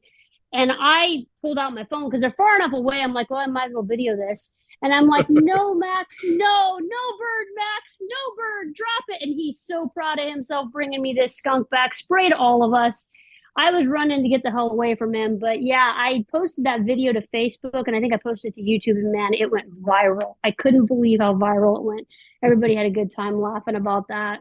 But yeah, it stunk so bad for months. And I did all of the homemade recipes to get rid of the skunk. There's no getting rid of it, just time. Yeah. I've had a few that took up residence in the barn, and they're about half blind. I've walked within 5 or 6 feet of them multiple times. They eat mice and stuff like that. They're basically like a cat. So I kind of just leave them alone. Yeah. Huh. And now that we've got more cats, I haven't had any more skunks in the barn. But one of the videos, I think we were talking about some of our YouTube videos, I had done what I was calling pasture pontifications. I would just take a lawn chair out into the pasture, put up a camera, and start sitting there with the horses behind me and stuff. I had one of the skunks come out when I was doing that and started circling around me. And I gave the camera a little warning, like, just let y'all know there's a skunk right over there. And I turned the camera on him. So he heads this way. You might see me exit stage left quite abruptly. Anyway. Well, Oh man. Becky, we did have some Facebook questions for you, and they're mostly Right. about your barrel racing career, and I better get those in before I forget about them. Yep. So Yep. let's see. You've already answered one of these questions. So one of the questions is, what, in your opinion, are the best and worst parts of the current barrel industry? The best part is yeah, there's a lot of money to be won at these events. We're running at a lot of money now. But the worst part is it takes a lot of money to just go run at those events. Mm-hmm. And the genetics have gotten so good that it's a lot like, I've been told by a reining person, and you can tell me if this is true or not. And I think there's some truth to it. She said that if you have a horse that's struggling doing a flying lead change, you just go get another horse that can do a flying lead change. You don't screw around with that one that can't do the flying lead change. If you can't train it, you just go get another one. And I think, and I don't know how much truth there is to that, but because the flying lead change is an integral part of the reining pattern, right? You have a couple of them every time. And in the barrel racing industry, if you've got a horse that isn't clocking, isn't working, they can just go buy another one that will. Yeah. And there's so many good horses coming up that they can just go buy another one. And there's such good genetics, just freakish genetics. And for so long, going, what am I doing wrong? I'm not doing all the things. I'm not injecting, or I'm not giving this supplement, or I'm not, giving it a breathing treatment before I go make a run. But it's getting to the point now where, yes, the ones at the top, they're elite athletes. Don't take anything away from them. They're tough son of a guns, those ones that are in the top in the rodeo world, because those horses just can run on a Walmart parking lot. It doesn't have to be perfect ground. Say at the lower level, local level, when you've got those really good genetics, and then you add in, the best supplements in the world and the absolutely best hay, and they're in a barn and they're not getting the shit beat out of them by the weather, because that makes a difference too. Getting beat up by the weather, they're not standing on rocks or a hard gravelly ground. They're on something soft, or they're under lights, or whatever it may be. That changes the game, I think, quite a bit. And these futurities and derbies that are just for a specific set of studs that have paid into it. So all the offspring only by this stud can run in this futurity. I've heard it said, I think it was, her name is Bo. I'm trying to think what her last name is. It's a professional barrel racer. She said, we're kind of shrinking the gene pool if we're going to say only horses out of these 50 studs can run at this event. And I think there's a little bit of truth to that, because we're getting oversaturated with very specific gene pool. But again, they're freaks of nature. So what do you do when you have something that's running like that? And then the other thing that we're doing there is, if you want to look at it the other way, like, okay, so you're saying I can't play at your playground because I'm not bred like your horse is bred? Does that make sense? Like, you're not allowing me to play with you guys? You're saying I can't play with you guys because I'm not bred the way you're bred? So it's that too. But, there's plenty of open stuff out there for everybody to go to. But yeah, it's there's a lot of money to be won at it, and the genetics are just freakish these days. Yeah, and I think I've seen that in other things too. I think when you do those types of futurities where only certain stallions are nominated, that's more of a marketing thing. I remember in cutting they had the millionaire futurity, and if you bred your mare to one of these studs, but it was like our big futurity, the top prize was $250,000. You could go to this other futurity and the top prize was $1 million. So, Mm-hmm. it's there was a lot of incentive to breed to their pool of stallions instead. And I think that thing only lasted a few years, and it kind of collapsed on itself. And I don't think that they really had the A grade stallions, but if you wanted to play in that pool, you had to stay in that pool. And everything Mm-hmm. is getting more and more specialized, and it's got its pros and cons. We're breaking some records and all of that kind of stuff, but at the same time, we're getting more and more horses that are kind of one trick ponies. You don't see any horses that could Yeah, compete in other events or anything like that, or sure. it drives me kind of crazy. But the last time I watched the barrel racing at the NFR, I counted, and it was 8 of the horses had to be ponied into the arena. 8 out of 15 Right. couldn't get there by themselves on a horse that's in the finals. And that to me is Yeah. just, it's unconscionable. But I mean, it is what it is. Those are the fastest horses, even if they don't really want to be there. So Right. I don't know exactly where we go with that, but the money's there and the specialization will continue. I don't have any doubts about that. So a little bit along these lines, there was another question about the role of various genetic muscle or metabolic type diseases in the racing quarter horse lines, or if that's even anything you've had to play with. You may be in a little more specialized area where it's not affected as much by racing, but Um, okay, so here at the ranch, I can talk specifically for our ranch. We are 5 panel clean. We made a point several years ago when the 5 panel testing first started to become big that we were going to be 5 panel clean. So we did blood tests on every single mare on this place. There's over 100 head of horses here. And of course, all the studs were 5 panel tested, but now all of our mares are tested. We're not dealing with that. When I worked at the Halter Horse Ranch in California and dealing with the PSSM and the HYPP, I mean, I don't know how that is. I might piss off some Halter people here, but I don't know how that is even acceptable. That's so inhumane to keep breeding the HYPP.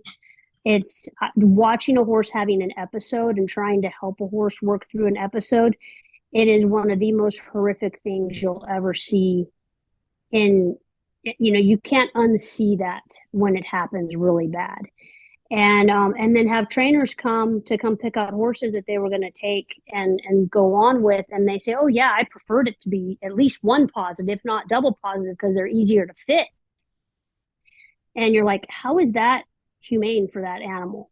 So that was something really difficult to deal with, and why I wanted to get out of there, quickly. But as far as with the speed bred horses, I have not seen it being a prevalent issue yet. I know PSSM is a problem, and people are having to change how they're feeding stuff and supplement stuff for that PSSM, but it hasn't affected me directly. I have had my personal horse tie up one time in 5 years of running her. Kind of a bizarre incident, hot day, probably didn't drink enough water, didn't get enough electrolytes, and tied up on a ride out to the pasture, conditioning right out to the pasture. Isolated incident, never happened again. But I certainly wouldn't breed to anything that wasn't 5 panel clean or 6 panel clean. okay. I cringe a little at this question, but there's a question about barrel racers and bits, and if more joints equals more bend, bits to lift a shoulder, straighten a shoulder, gag bits, and all of that good stuff. I'm going to just take my headset off and walk away and let you. No, no. Go ahead. I knew this was going to come up. Okay, so there is some truly cringeworthy stuff out there. Yes. Sure. This I might commit Daniel Duffin horsemanship blasphemy here, but I ride in 2 bits. I've got 2 bits in my arsenal. Okay. And I don't start in a traditional snaffle. And I brought my bit in so I could show you what I start. Okay. Okay. So Look at the mouthpiece. It looks like it looks like a curb bit, right? It looks like a basic curb bit mullen mouthpiece. And then I've got big rings for the cheek pieces. My bridle connects right here. My reins connect right at the corner of the mouth. And right here is like if you want to add like a drop nose band to it. Okay. But this is the bit that I start everything in. And then if I'm going to continue to barrel race, I try to kind of stay in this bit. Now, the reason is because it's a keep it simple, stupid kind of situation. The more moving pieces we got, more opportunities there are for it to move and give mixed signals, right? I've been training. I learned in this bit. I learned back in, I want to say 2001. I think I was 21 years old. I learned how to train colts in this bit and learned how to ride in this bit. And that's what my hands know. And that's how my hands are educated. And I'm decent in a snaffle. I'm not as good as some of these other girls are in a snaffle a traditional snaffle by any means. I prefer the least amount of moving parts on the bit as possible to make as clear of a signal as possible. Because let's face it, even at a walk or a standstill, our hands aren't always great, right? Even the best hands aren't always great. And I like to think I've got really good hands, but there are times when it hits the fan and your hands are all over the place. And so if your hands are all over the place on a gag hat combo, what message are you sending that horse? Okay. And then the reason for the big ring on this bit is because we've all seen the picture of the barrel horse that's turning the barrel and that bit is going through the damn mouth. And like, what kind of piece of equipment is that? I've also had a lot of, I've experienced this myself when I was riding in like a junior cow horse, dog bone, twisted wire, something or other, and turning the barrel and that whole shank and cheek piece flip up over on its side. What kind of direction are we giving then? And how bad are we pinching that horse's mouth? So that's what I start colts in, and that's what I'll continue to ride my barrel horses in. And then if I need leverage, I go to a Monte Foreman super short shank cone curb bit. And that sounds big and whatever. It sounds a little bit confusing, but it's just a basic curb bit for people. I mean, it's the same mouthpiece. It's a short shank. The connectors for the chin strap is another ring. So you have the bridle connection as well as another ring for your curb chain. That way you don't get any pinching. And the lifting the shoulder, the stopping, the bending, the engaging the hind end, the holding the hind end from crossfiring, all of that stuff comes from training in good hands and good body position and good balance on that horse. And it doesn't come from the bit. And people are looking for that quick fix. They're looking for that bit that's going to make everything magical and fix everything.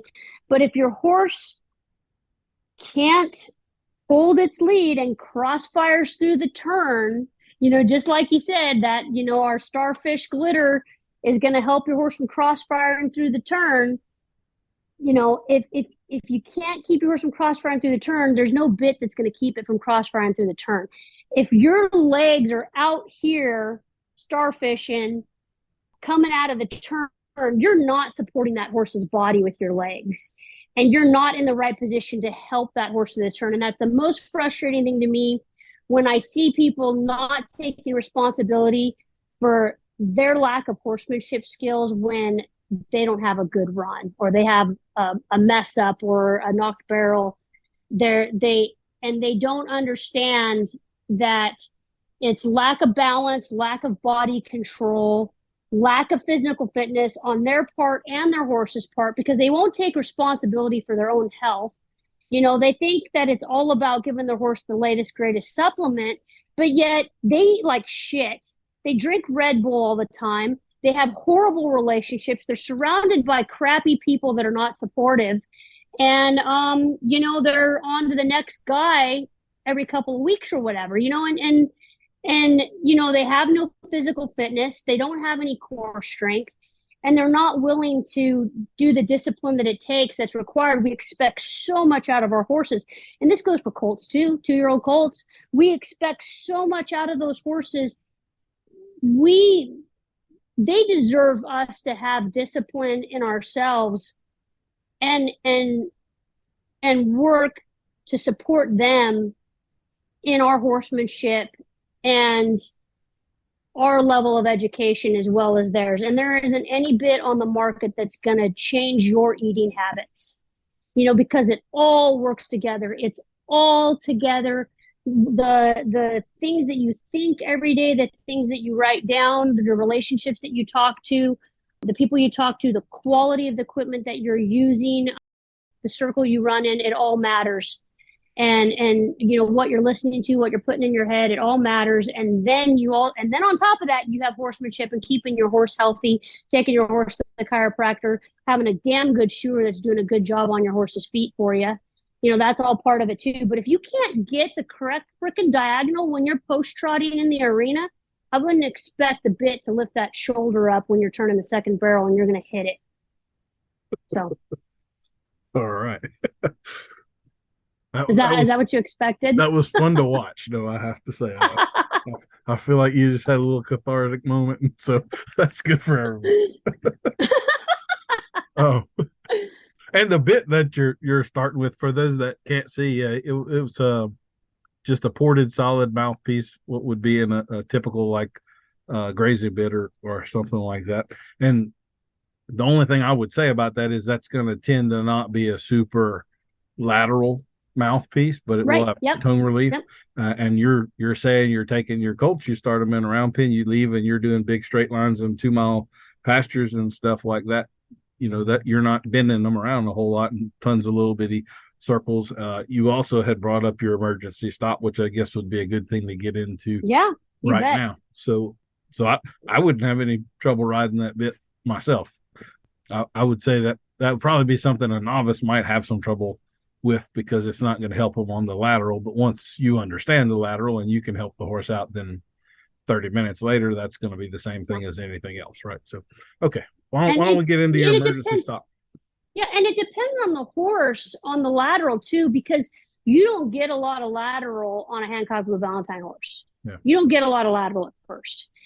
They got big shoulders. They got so much bone to them and mass to them that you're not going to get the lateral anyway. You need to work on keeping them in a straight line. And we need straightness first, right? What's the pyramid of the dressage pyramid? They want straightness is one of them.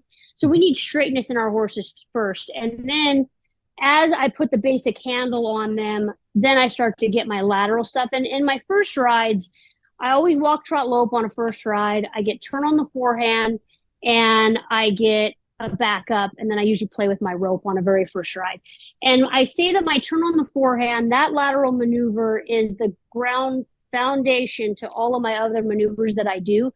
I'm not a fan of disengaging a hind end. I think I just listened to you. I think it was Van Hargis that I just listened to one of your episodes, and he was saying we do that too much. And I think we do that way too much with horses. And I only do that. I only use that if I'm having a problem picking up a lead and I'm working on trying to kick that hip over and kind of counterbalance them off to get a correct lead on a colt. But my mercy stop. So you look at me and I'm not going to one rein stop anything. If it decides it's going to go, it's going to go. And there's nothing I can do to stop. And I have men that have sat there and told me, all you got to do is hold your hand straight out there and pull up. And I'm like, dude, when was the last time you were 5'3" and 115 pounds? Do you remember when you were 5'3" and 115 pounds, Daniel? Were you in 7th grade, 6th grade? Probably something like that, yeah. Yeah. So you probably weren't thinking about stopping a horse then. You were a jockey, right? So you were worried about running them, huh? Mm-hmm. So I go, the last time you were my size, you weren't trying to stop anything, and you don't know what it's like to be me. So on a side note, this is where I get a little bit frustrated with women that idolize some of these men that are on RFD TV that are teaching them how to do these things. And it's like, you're idolizing a man. I mean, I don't want to take anything away from what they're doing on there, because they're educating the world to horsemanship, but also we have to remember that they're a different species than we are, and we we have different sizes. Again, we go back to the size, the sex, the smell, the feel. All of that is different, and so my emergency stop it starts on the ground, okay, and it's, again, it's one of those things that it's tough to watch if you've never seen it done. I've never shown it on a groundwork video because it's one of those things that people could kill a horse or kill themselves. But I bit them around, and I never had any use for bitting a horse around. I did it with the Western Pleasure trainer back in the day, and we bit a horse around and leave it in the round pen or leave it in the stall and then So walk away. are you talking about like tying a rein back to the saddle? Yeah. Okay. Yep. Tying them by the bit back to the saddle or to the tail, whatever people use. And I never had any use for it. I never understood it, didn't get it. But I went and worked with a gal here. I guess it's been about 8 years ago now, and she's one of my close friends and mentors.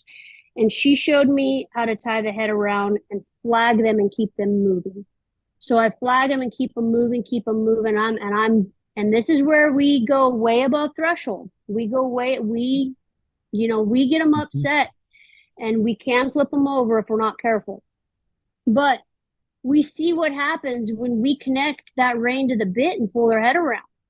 And if they've never had to give their head with a bit in their mouth and they decide to go running off with us, dude, we're going to get hurt. We're going to get hurt really bad. So we need to teach them what that feel is. Hey, we're going to go hard, buddy. And I might not be the one to do it, but the person that I sell this horse to might grab a hold of this horse's face and really rip it around. And I need that horse not to blow up and flip over on that rider. Because you never know what people are going to do, right? So I bit them around and I flag them hard. I flag hard. And then I'll tell them, whoa, and I want them to stop. And I want them with their butt facing me and they're bent around. Let's say they're bent around to the left and they're looking at me with both eyes, but their butt's facing with me. And I tell them, whoa, and then I go up and save them. And I pet them on the butt and rub them on the butt and make friends with that hind end. Because what in the wild, what gets them first? When a wild animal gets them, they get it by the hind end. So I got to go up and make friends with that hind end. At this point, I'm already pretty confident this horse isn't going to kick my head off, right? I'm not just like randomly going up to something that, I've been working with this.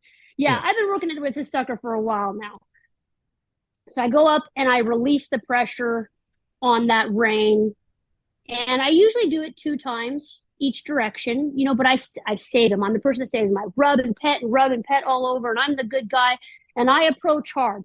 I want to be able to approach these horses aggressively, and they know to stand their ground and take it when I come up to them, because I'm not thumping on them. I'm not coming after them to get them. I'm not coming after them to spank on them. They got to know that I'm going to save them when they're in a bind. Yeah, the pressure happens when you're not there, right? When you get there, the pressure is off. So they start looking for, hey, come here and save me, lady, right? Yes, I'm going to fix this when I get there. And so after I do that, they are pretty darn soft both directions. And so on first ride, when I tell them, whoa, and I barely get 3/4 of the way around the round pen, I take my reins into one hand, I slide my hands up their neck, and I take my inside rein out and around and tell them, whoa, and I bend that head around. I go to my thigh, because ideally you want them to lower the neck and head lower than the withers, right? You want to get that dopamine hit. You want that down regulation. And then once you get that head there, pet and rub, and then pet and rub on the butt, all you want. All of this is good, right? Because it translates what we did on the ground is now what I'm doing on your back. I'm the same person. I'm still rubbing and petting all over you. I do it 3 times both directions. Change direction each time, because every time we change direction with a horse, it's helping to down regulate them. If you're ever in a bind, drop to trot lead changes anytime you change direction. So it's emergency stop to the left, emergency stop to the right. And we do it at the walk, we do it at the trot, we do it at the low. And once we've got that, they're looking for the stop. And because what happens, oftentimes when something happens and we get out of position, we go to their neck, we fall onto their neck, or we fall onto their butt. And this horse has to know that I deliberately get sloppy, and kind of flop on them a little bit. And they've got to accept that. They've got to take it, right? They've got to take it. They got to know that it's okay, that they can't be scared of this stuff happening on them. Because I'd like to think of myself as a pretty good rider, and I got pretty good equitation, but the next person may not. And if they're flopping around, they got to know that, hey, that's okay, that somebody doesn't necessarily have the best balance up on them. So that's the cue that I put together. So it starts with the cue, with the going to one hand, reins up the neck, down my inside rein. And this is something I practice on everything. I've had to use it on my barrel horse at a rodeo. When we ran out of the arena, you run out of the arena, open gate, and you're into the parking lot. You're like, holy shit, we got to stop now. Oh my God, this parking lot came fast. And so I had to use it on her, and she came right down, and she's like, okay, no big deal. But people don't practice stopping their horses. That's just it. They don't practice stopping. And so that's the initial emergency stop, put a cue to it. And I have so much muscle memory behind it that I can use it at my discretion whenever I need to. It's not working out. Somebody's getting upset. Somebody's spooking at something. Somebody got worked up over the dog flushing up a bird or whatever. I can bend them into an emergency stop, sit there, and it just reprograms the brain like that, and I can start all over again with what I'm doing. Change direction. I love it. Yep, very good.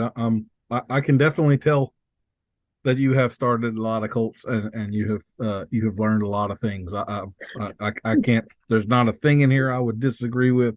I'm right on board with all of it.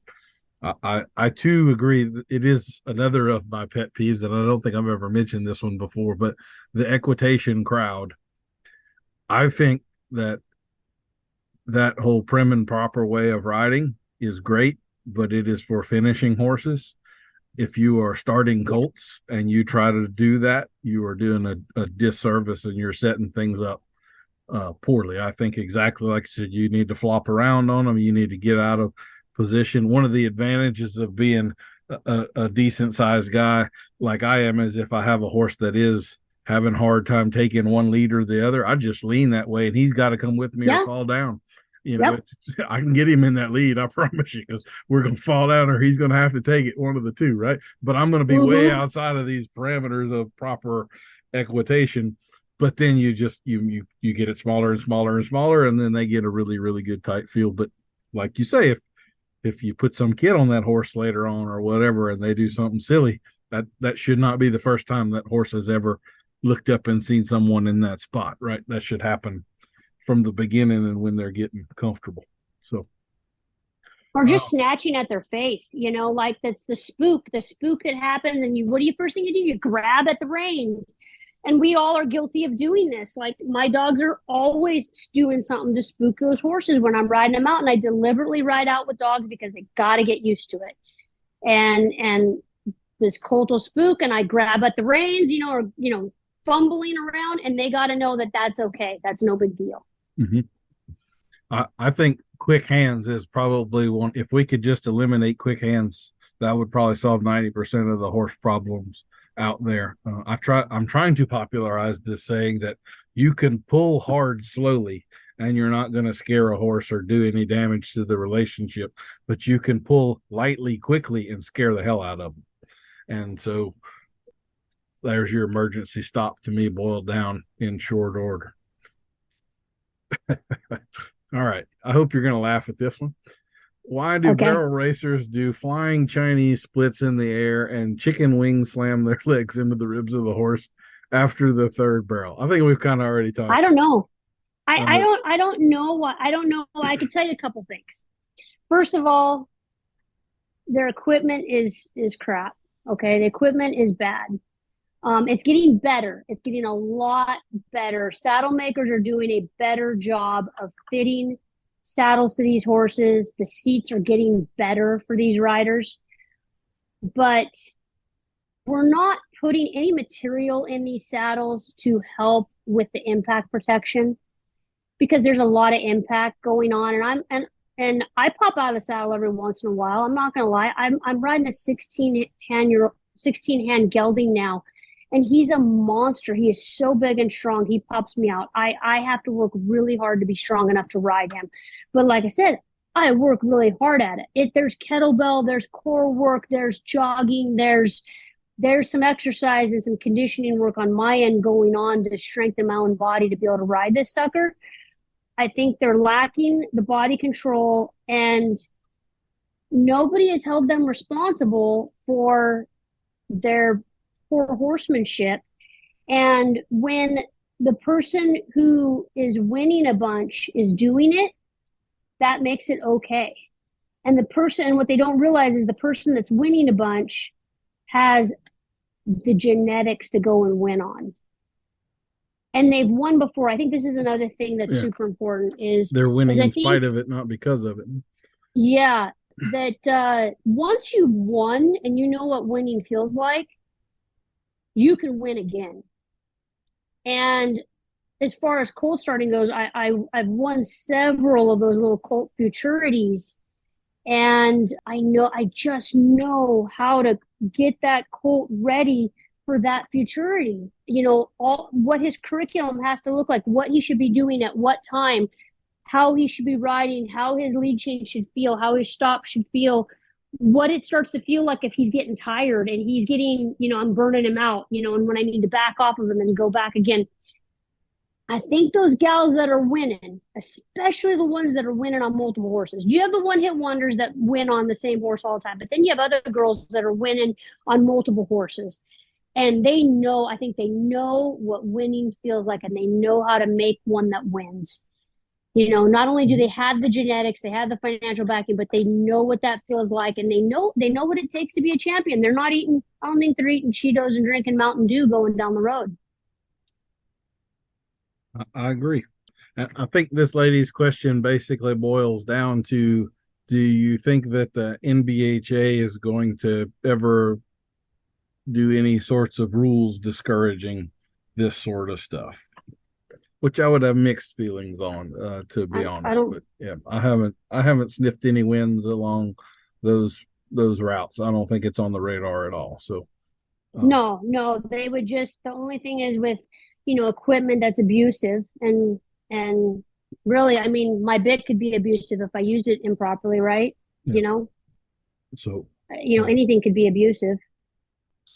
So I guess this next one is on if you have any advice on how to afford some of these horses, because as you said, these 1 and 2D horses can be what, 25,000 minimum, could easily be 50, 60, 70, $100,000. So it is not an inexpensive game. So I'll just boil everything down to any advice on how to get a nice horse without $50,000. Well, you can start with some good genetics. You could buy a prospect, and you've got to have the grit and determination to keep working at that horse. There's a fine line between continuing to work at something that's never going to amount to anything and continuing to work on something because you're getting close to making it. Now, I was raised in an apartment on a busy street in Southern California, and my parents bought my first horse for me when I was 10, and he was 10, and he was a purebred Arabian, and it was like the $650 package. You get the saddle and the bridle and the brush bucket with him, and it was the best that they could do for me, and it was the best I could do at the time. And I'd read enough Black Stallion books and Marjorie Henry books that it's one of those things that's just in your blood. And my family is not horsey. They have animals for pets, but they are not horsey, ranchy, nothing. I am a complete freak for my family. My parents come out here to the ranch and they go, "Oh my God, this is what we always wanted for you," when they see the place. And so, I was raised riding around a stable. I was the biggest accident waiting to happen. I didn't have my first bad accident until I was like 23 or so. So it took a while. I had rode a lot of stupid stuff before I'd had my really first bad accident. But you have to have the grit. You have to take advice from any single person that will give you advice. You have to take the lessons. You can put your horse in training and pay for your horse to go in training, but you could dump a lot of money putting your horse in training, but you better improve your own horsemanship, because that's kind of how I've always done it. I've never gone out and spent more than $8,500 on a prospect and made it just as good as I could possibly make it. And one of the things that I've done along the way is I've taken stuff that other people didn't get along with. You know, I didn't realize it, but this one was rearing and bucking over in the warm-up pen, and they were really not getting along with her in the arena. And I joked and I said, hey, she'd look really good tied to my trailer. And they put her on my trailer and sent me home with her and then gave me a price. And I think I spent $3,500 on her. And I mean, that horse was a rodeo horse. She packed kids. She did everything. But I had to restart her and start all over again. It took me several years to get, about 2 to 3 years to get there again. It wasn't an overnight deal, but you have to have the grit to keep going, and you have to have the horsemanship to keep going on them to make one. And then you got to hope at the end of it all that they stay sound, you know, because they don't all stay sound, or you have to be willing to do all the extra stuff for it to help it stay sound. Yep. I don't know if that was an answer that they were looking for, but man, you just have to have the grit to get up every single day and suck at it over and over and over again, but keep on trying to improve tiny little bits and keep working. I'm in that place right now with my new gelding. I've had him for a year and a half. We had a big high at the beginning of the season. We won a saddle back in May, and we're kind of on the downhill slope right now, and we're in this up and downhill pendulum going, you know, this curve, you know, this learning curve, trying to figure each other out, trying to figure out what his needs are, you know, me trying to ride him better and, you know, train him better. And I give myself 3 years. Any new horse I start, it takes 3 years to make a 1D barrel horse, if you've even got the genetics to go with. Well, all sounds good to me. A couple of things I'll add to there, if you don't mind, is keeping that horse. You talk about the horsemanship, but a big part of that is being protective of your horse. And the more you run them hard and come out crossfiring and things where that's going to be damaging to that horse's body. They're not supposed to crossfire. They're a lot more likely to hit themselves. If you're having that kind of stuff happen, you'd better slow down and get a hold of it, because it's going to compound on itself and lead to bigger problems if it's not already indicating a problem. And you had also mentioned the shoeing before, and that's one of those things I've been studying that for years. I'm pretty convinced that the difference between an A+ shoeing job and a pretty good shoeing job is like 0.5 millimeter here and there. It's not much. And the difference between a pretty darn good shoeing job and a pretty crappy one is just another millimeter or two. It's not much at all. And those differences definitely compound over time, and your farrier can make or break you for sure. So all stuff you better be keeping an eye on. And one thing I will say, you had mentioned about taking advice everywhere. I do find we live in kind of an information age, but we also live in a misinformation age. So I kind of warn people to be a little bit careful where you get advice sometimes. Sure. Yeah. Particular, I'm going to just be hurtfully candid here, but there are some people in that group that don't know their butt from a hole in the ground that are happy to give you all kind of advice. So you had better be really careful on that, in my opinion. At least. Yeah. And you better know your leads, and you better have some core strength, because one thing that these girls do, and I have been guilty of it as well, is the what do they call it? They call it getting dashboarded on the barrel, where they go to make the turn and the horse rates down and their whole front end slams over the front of the horse, you know, and they lean really hard. And these gals that think they got to lean really hard in the turn. And what they don't realize, that when you start to look at physiology and kinetics, and what is happening there in that turn. There's a point there where that, like, let's say it's the first left barrel, okay? And there's a point there where that front left foot is the only foot on the ground. And when you throw your body forward and you've got all that momentum flying forward on that one front left foot, I mean, what are we doing? Not only do we have the force of that horse's body coming down on that one front left foot, but our weight as well. And so we need to learn how to sit up and lean away from all turns and all leads and get back on that hind end on that horse. And there's just not enough people that have figured that out yet. And it also goes back to equipment, because some saddles put you in a better position than others. Some and some of these saddle makers got figured out. Boy, they put a big old honking pommel on there and a stand-up horn. You're going to stay back. It's going to make you stay back. But also, some of these really cheaper makers are hanging the fenders too far back, and so when you hit that momentum, it doesn't matter what you do, your legs swing back, and there's nothing you can do about it when your legs swing back, and you end up tipping forward on that horse. Yep. Once again, I couldn't agree with anything you just said more. That was fantastic. So we've already been harpooning barrel racers, but here's a question on what are some common beliefs people have of barrel racers that you would like to clear up or that you would tend to agree with?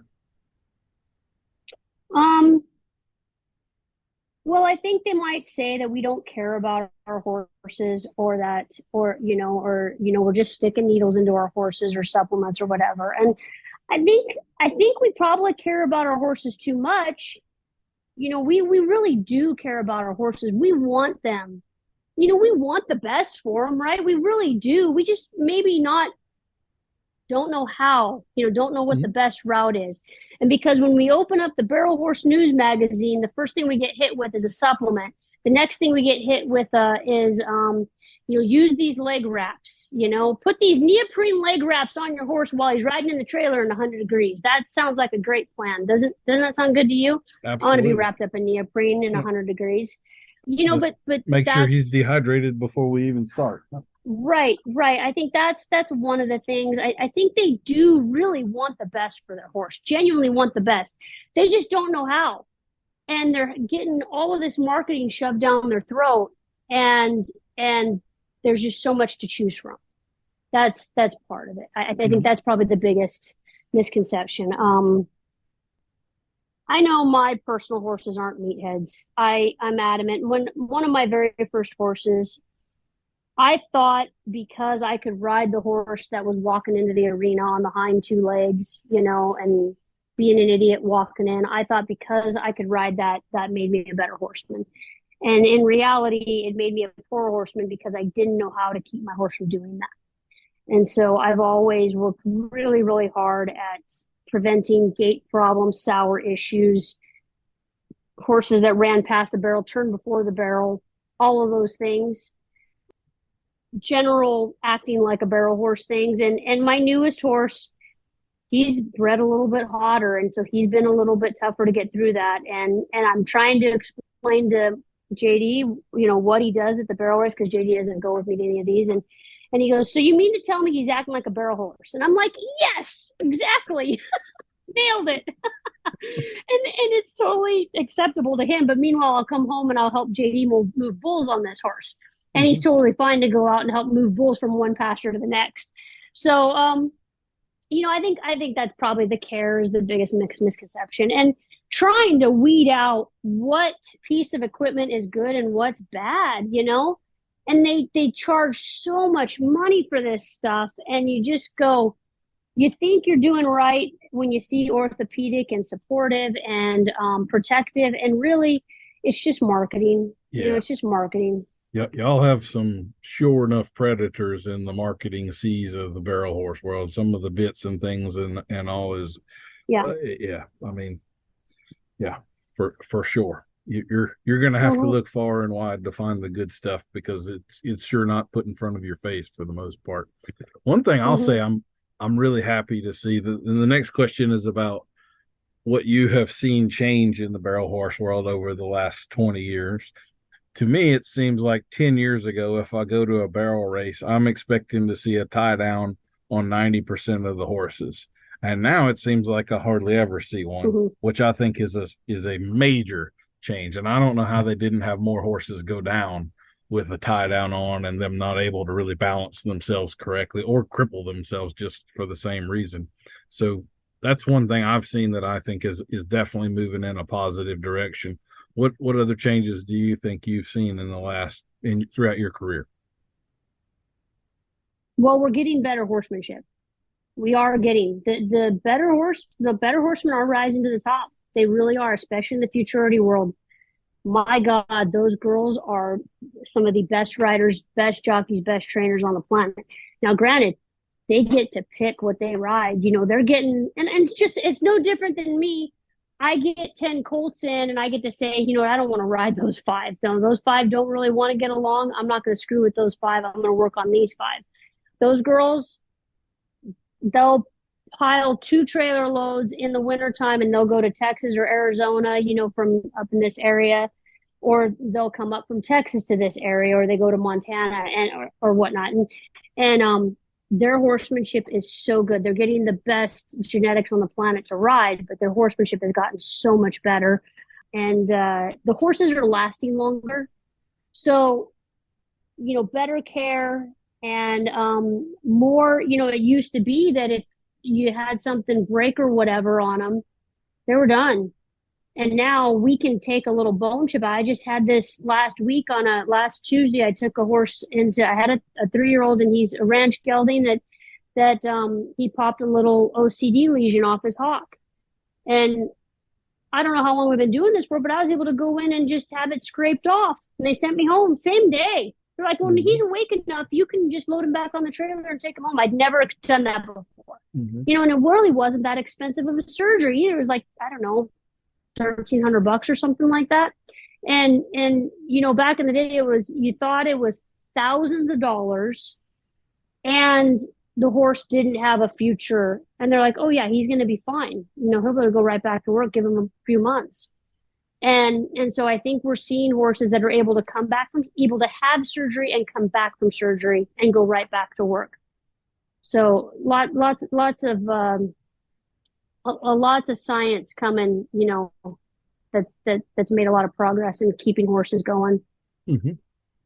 I think that I would say of the 2-year-olds that I have dealt with that wound up not sound enough that we had to quit on, I would say probably a third of them were from OCDs, which is, in my understanding, that's a genetic condition. It doesn't have anything to do with how they were ridden or anything like that. It's just some are going to get it and some aren't. And so there's another statistic of that horror of riding 2-year-olds that really doesn't have anything to do with what we're actually doing with them. But that's right. That's pretty good. Or you're pushing them hard, or like you're pushing them hard with feed and they're growing fast. And stuff's just not growing properly. Yeah, developing properly. Yeah. And then the last question would be, where, when, and how did barrel racing start? Gosh, I don't know. I imagine it was something that started down in Texas, I would imagine that probably wasn't even women in the beginning. It was just some cowboys making a bet about, right. I bet I could go around this tree and that, and before long, a girl comes on and she weighed 50 pounds less than the guys, which gave the horse an advantage, and she was spanking them. And before long, it's a girl sport, not a guy sport. That would be my guess anyway. Yeah. Well, I mean, because I can tell you how the other ranch events started. It's pretty easy. Saddle bronc riding and bareback bronc riding, they're just trying to ride the horse. When you think of steer wrestling, also the same thing with like with Mexican tailing, the Mexican rodeos where they tail how did they catch those steers before they had ropes? They had to run them down somehow, right? Before somebody knew to build a rope to rope them. And so the Mexican tailors, they tail them. And I would think the same thing with the steer wrestling. Yeah, that goes back, the tailing goes back to the days of the hawk knife too. I don't know if you're familiar with that, but they would tail them. This was during the hide and tallow trade days. like in California. So they would run up, grab the tail, they would dally the tail, and they had a knife with a little hook in it, and they would reach down and cut the major tendon on one of the back legs, and then turn their horse, sweeping the animal down, and then they couldn't get back up. They'd disable the back leg on them, and they would slit their throat, and then they would take the hide from the animal, all the major fat deposits, pack that in a barrel and ship it Uh-huh. to Europe. That was really the origination of the cattle market in the United States. It had nothing to do with meat. It was about the hides and the fat. And so like the Huh. longhorns and those cattle, that's really what they were. And they would wait till they were about 3. That's when the animals had the most amount of fat on them. You can actually read a lot of, we don't hardly have horned cattle in the world anymore, but if you leave horns on cattle, they get a growth ring every year. And so you can actually look at the horns on a Mm-hmm. cow and tell how old they are. And so they say that's a 3-year old, he's fat Mm-hmm. enough, and you hawk knife him, and boom, there you go. So Huh. um, I don't think that would pass PETA's scrutiny these Probably days. not. But that's Probably that's where not. it originated. Yeah. Huh. Uh, Same thing with buffalo. They were hunting buffalo for the hides, not for the meat. So Yeah. same kind of deal. So Right.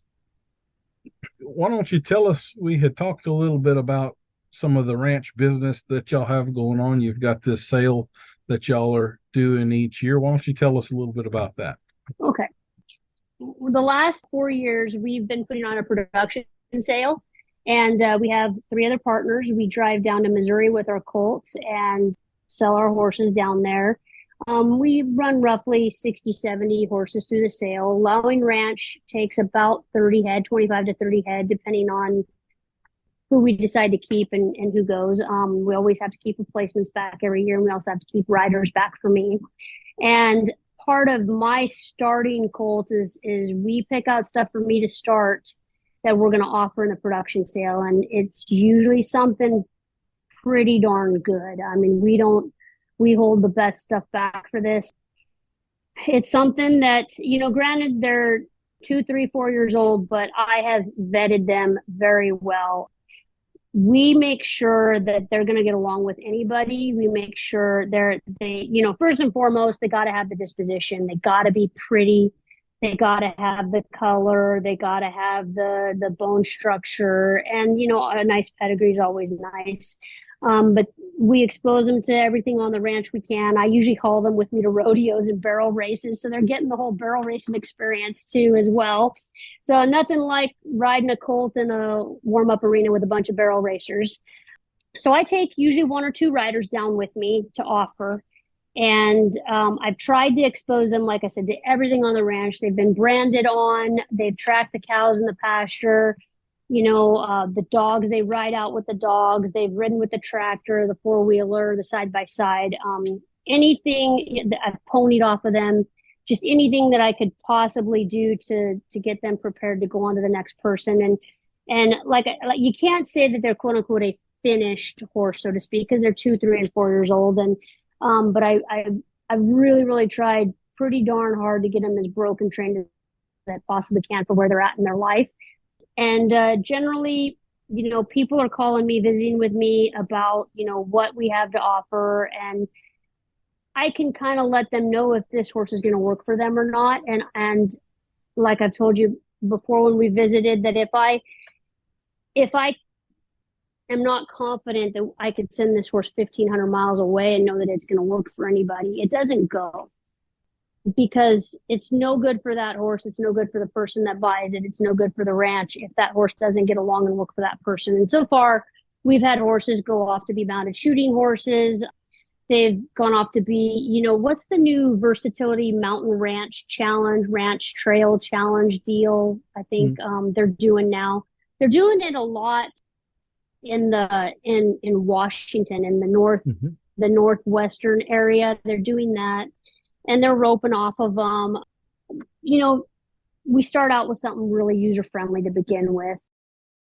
So I always have horses going to that. Our sale is always the second weekend of September, and JD Halter breaks all of the babies that go.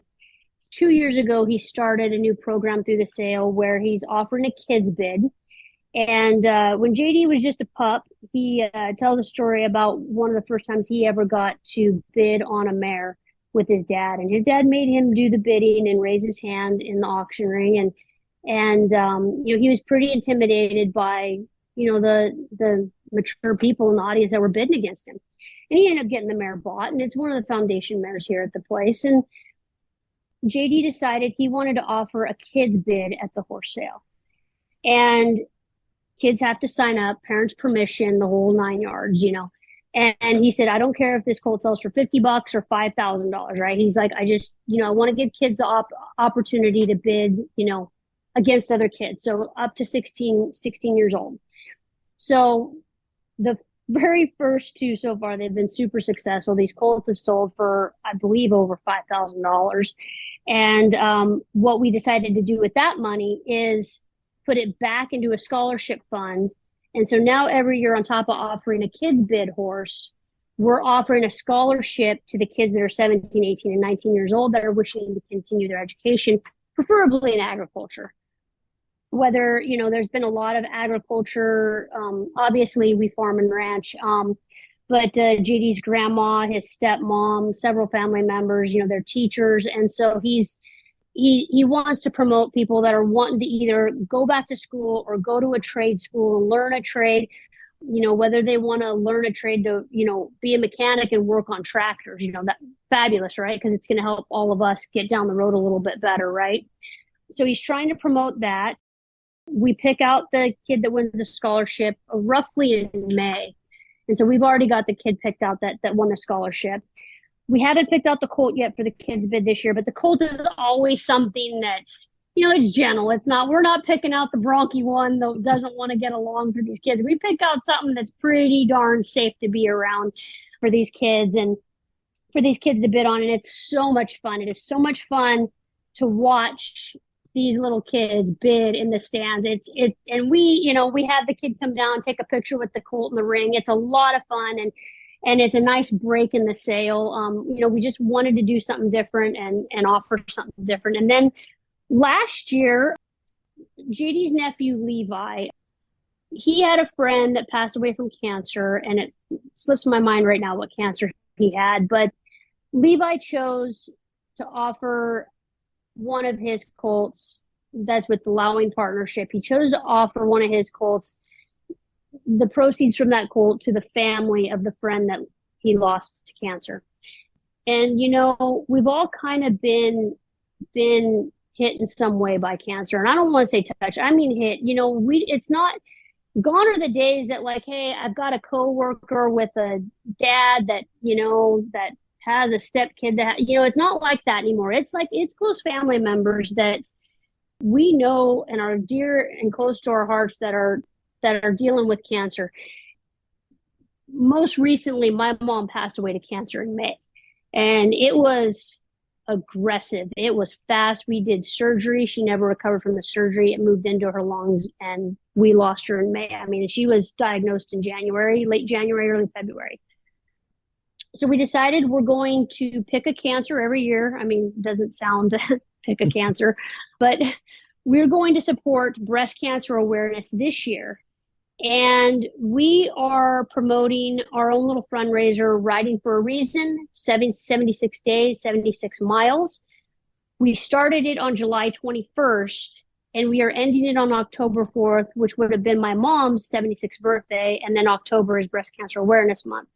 And so we are asking for donations on the website. It goes directly to the website. Like, we don't even touch the money, but it goes directly to the website to breast cancer research. And we are going to have the breast cancer awareness folks from the Ozarks come down to our horse sale in Missouri at the Ozark Empire Fairgrounds. And they're going to have a booth set up, just for general promotion and asking for donations and whatnot. And so our goal is $7,600 to raise for breast cancer research. And also JD has picked out a little red roan colt. And you know how red roans kind of have a pink hue to them, when they're changing color. So he picked a little red roan out, and this is going to be the breast cancer colt.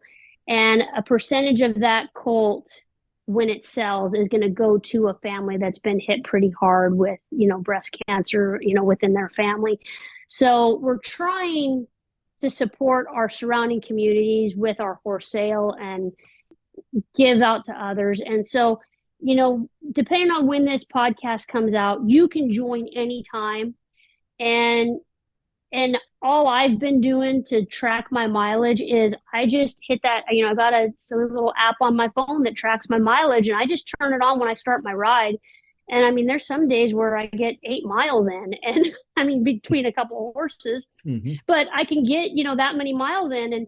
And so it's pretty easy to do. And whether you want to ride, whether you want to walk, bike, we told people, hey, if you're riding lawnmower around mowing your yard, set your thing, and track it, how much you get out and go do something. We're trying to encourage people to get out, exercise, do something. Nobody ever tells you how difficult it's going to be to deal with the existing parent, when this happens. And so encouraging my dad to get out and walk, get him out to do something, get him out to go out and do something with other people, and get out the house. Just be active. Get out of the house. And he's got pets, and he's got my mom's dogs, and my mom has a therapy dog, and he's going to start taking that dog into hospitals and stuff. That my mom used to do that. But hey, you got to take that dog out for a walk and getting him to get his miles in, get his steps in every day. So that's kind of what it amounts to with our horse sale. We're trying to offer quality horses, and the one thing about allowing ranch horses is they're going to hold up. They're going to last. They got the bone and foot on them. They got the structure. You're not going to find a more cohesive set of mares than what we have here on the place. And so when we bring our colts to the sale, there's something to take in person. I've worked for a lot of ranches that have had a lot of babies, and I and I've ridden a lot of them. I've ridden a lot of different pedigrees, and I'm not going to BS you and tell you that the Blue Valentine handicap horses are the most athletic thing on the face of the earth, because they're not. They were originally made to go check fences and drag big ass hunkin' bulls in, and flush stuff out of the hardest country in the world. And Joe Hancock had some speed, obviously, because he raced, but they're sturdy, they're tough, and we have done a good job of culling for pretty. We're trying to make them prettier all the time, and attractive, and better movers. And the more I ride them, the more I know who the better movers are that can go on and do. AQHA has the Heritage Ranching Versatility Challenge now, and we are a part of that. And so I have shown our horses in that. And it's kind of funny, Daniel, when you show up at those shows with a Hancock Blue Valentine horse, you stick out like a sore thumb. I mean, when you walk in on something, I deliberately trim their feathers off, right? So at least they don't have the feathers on their fetlocks. But you stand out. You're not this tiny little compact metallic cat that flunked out of the cutting, and so you're in the ranch versatility. You're on a real using ranch horse, and they're big, and they've done a day's work, and like when you dally on to whatever they have there for you to drag, it's so funny because like my horses know how to drag, and so you dally onto something, and those suckers just take off and walk, and you can tell the horses that have never really drugged something, like really had to drug something hard in their life, and it cracks me up. And I think it was Van Hargis that was saying how you show up at these shows and these horses have the little slider plates on, and mine sometimes don't even have front shoes on. And I can tell you from riding out in the pasture, you don't want any sort of sliding plate on those hind feet, boy, because you're going downhill, boy, and you will flip and go over backwards, and it's not the horse's fault. They're trying, and you just slip in those suckers. And so when you go and you're competing against that, you go, man, that horse has never been out of the arena in his life with those sliders on. And so it's a different deal, but I got a little off base there. But we're trying to get them into the arena. They're being really successful in the mounted shooting venue, and I'm using them in the ranch riding and the ranch trail classes, in the ranch versatility competitions, trying to get them out there and show that these suckers ride. That was my biggest thing when I came here, and I met JD, and he showed me his horses. And it used to be that back in the day, he'd have somebody show up here at the ranch, and the guy would load his stock trailer full of horses, take them back to New Mexico, and you might get a little bit of feedback of that one worked, that one didn't. And when I got here, I said, we're going to show that they ride. And I started videoing them. I started breaking them, and I got them started and videoed them and say, hey, look, the sucker rides. I will say too, we'll of course have all this in the show notes and the links, but Becky has got a YouTube channel where she's pretty prolific about putting up videos. So you can watch her work with and halter break some of these colts and all this stuff and see some of these horses for yourself. And there's roans for days. So if you like roans, then they've got plenty of them out there. And when is this sale, Becky, in Missouri? It's always the second Saturday in September, and I think this year that lands September 9th. And then the day before the sale, we have a viewing. We like visiting with people. I mean, heck, we invite people to the ranch. We get a lot of visitors to the ranch, people that want to come out and take a look at colts and take a look at the studs in person, and we're happy to show them around. But down at the horse sale, they come out the day before, have a good visit, show them the horses. We usually do a little kind of get together, pizza and cake or some sort of dessert that night before the sale, and then in the morning we do preview and have our sale, and try to get everybody loaded and out of there and wrapped up by about, I don't know, 3 or 4 o'clock in the afternoon. So this podcast should come out August 7th. So that'll be in plenty of time for that. And I'll do a post and everything for you, kind of if y'all have a flyer for the sale or a link to it or something like that. As y'all can tell, they have done a lot of work to vet these horses and working hard on them. And I really like the fact that you can go on YouTube and watch her work with them and kind of see exactly what she's talking about. And folks, Becky, if you can't tell from everything she said, she's the real deal. She may be 115 pounds, but she's a hand. So I would take everything she says to heart here. So, well, Becky, we've been chatting quite a while. I don't want to take up your whole afternoon, but is there anything that I have forgotten that we need to discuss, or anything you want to put in here at the end?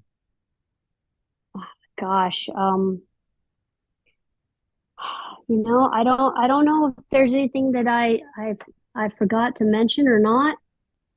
You do have a website that we'll also have in there. Do you have any services like video coaching or anything like that you're doing? Website? I would certainly, I would love to do it, but somebody has to want to do it. People got to want to do it. The last person that texted me over and wanted to do video coaching, I gave them the price, and I told them I need to see video of the kid off the pattern, just riding around, and then I never heard from them again. And, I think they were hoping for me to point out a few things to fix and, call it good. And there's a lot there, there's a lot there that needs to be fixed. And I think I remember you saying something about you had software that you could like draw right on and show. So they had a program called Coach's Eye that I was using, which was very simple and easy. I think you paid them a fee, $150 a year or something to use it. They actually discontinued that last year. And so I've been, and it was, you had a little learning curve, but in 20 or 30 minutes, you do 2-3 videos for somebody and you would have it. It was super simple. Now I'm using Adobe Premiere Pro, which is a full-on video suite. It's literally the stuff they use to edit commercials and movies and stuff like that. So it has all kinds of features in it, but the learning curve for it is massive. It's not, if I wasn't already familiar with it from all of the video stuff that I've done, I would never use it. It's way too complicated and time consuming. And frankly, it takes a lot of computing horsepower to do it as well. So I have not found a substitute for Coach's Eye in terms of ease of use and all of that. But if I come across one, I'll shoot it your way, because that was a handy program. I really hate that I don't know why they had to discontinue it. They killed my ability to use it completely, even though I still had subscription left. It wasn't that they just decided to stop updating it. Like they nuked it, and I thought it was working great. I don't know what, like I said, you can do all that stuff in other programs, but it's much more complicated. So, Yeah, that's too bad. Well, hopefully by the time this goes up, I'll have something figured out on my Facebook page. And currently, my training page is still up, but any content that I had posted is no longer there. And JD is an editor on that page, and still has access to it. So he's trying to post to kind of keep it going. And he can answer messages, but I can't. I have zero access to the messages. I have no access to the page. Tried to make a new page, create just a new page, Becky Amio, to just go in and try to ask Facebook for help to reconnect to my old account. And I don't know if it's going to happen or not. I don't know. I don't know. I'm holding out hope, but it's the further we get away from the incident happening, I think Yeah. the less a chance I have of recovering it. Well, it's a shame. I hate Facebook and I hate that I have to use it and all of that stuff. But I bet if you were running a pedophile ring page, they would have had you right back in control of that. But you're just Yeah. a decent person doing business, and so they're not going to help you out too much. But Well, anyway, and I don't miss the people bitching on there. I don't miss the people complaining and all that. And it's been a wonderful way. Like I don't think I was ever addicted to it to begin with, but I do appreciate not having the distraction anymore because I don't open it up in between every horse I work now. And but I did enjoy making people happy because I have my cats and dogs do really silly stuff all the time, and I do post daily something that they're up to, and it I have people come and up to me out of nowhere at a barrel race or a rodeo and say, "Oh my God, that thing that your cat did the other day," and they love it. They want to see what the cat's up to.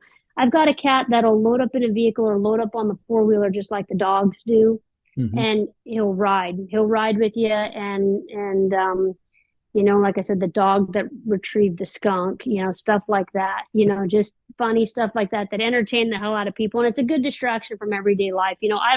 I don't even know what's going on in the world right now because I haven't been on Facebook, and and I don't watch TV. So I know one of your questions, and usually in the beginning when you're doing your icebreaker questionnaire, is what do you do to relax? And I was going to say, man, I eat and I take a shower and I go to bed. That's what I do to relax. Yeah. Like, we don't watch TV here. Plenty of farmers and ranchers that don't understand that question. Relax. What do you mean by relax? Free time? Huh? I'm unfamiliar. Yeah. What does that mean? Yeah. Well, do you do Instagram at all? Yeah, I've been trying to be active on that since this all happened. So I've been posting on that, but I'm not great at answering the messages just yet. Like, I'm still having to remind myself, hey, go in there and check your messages.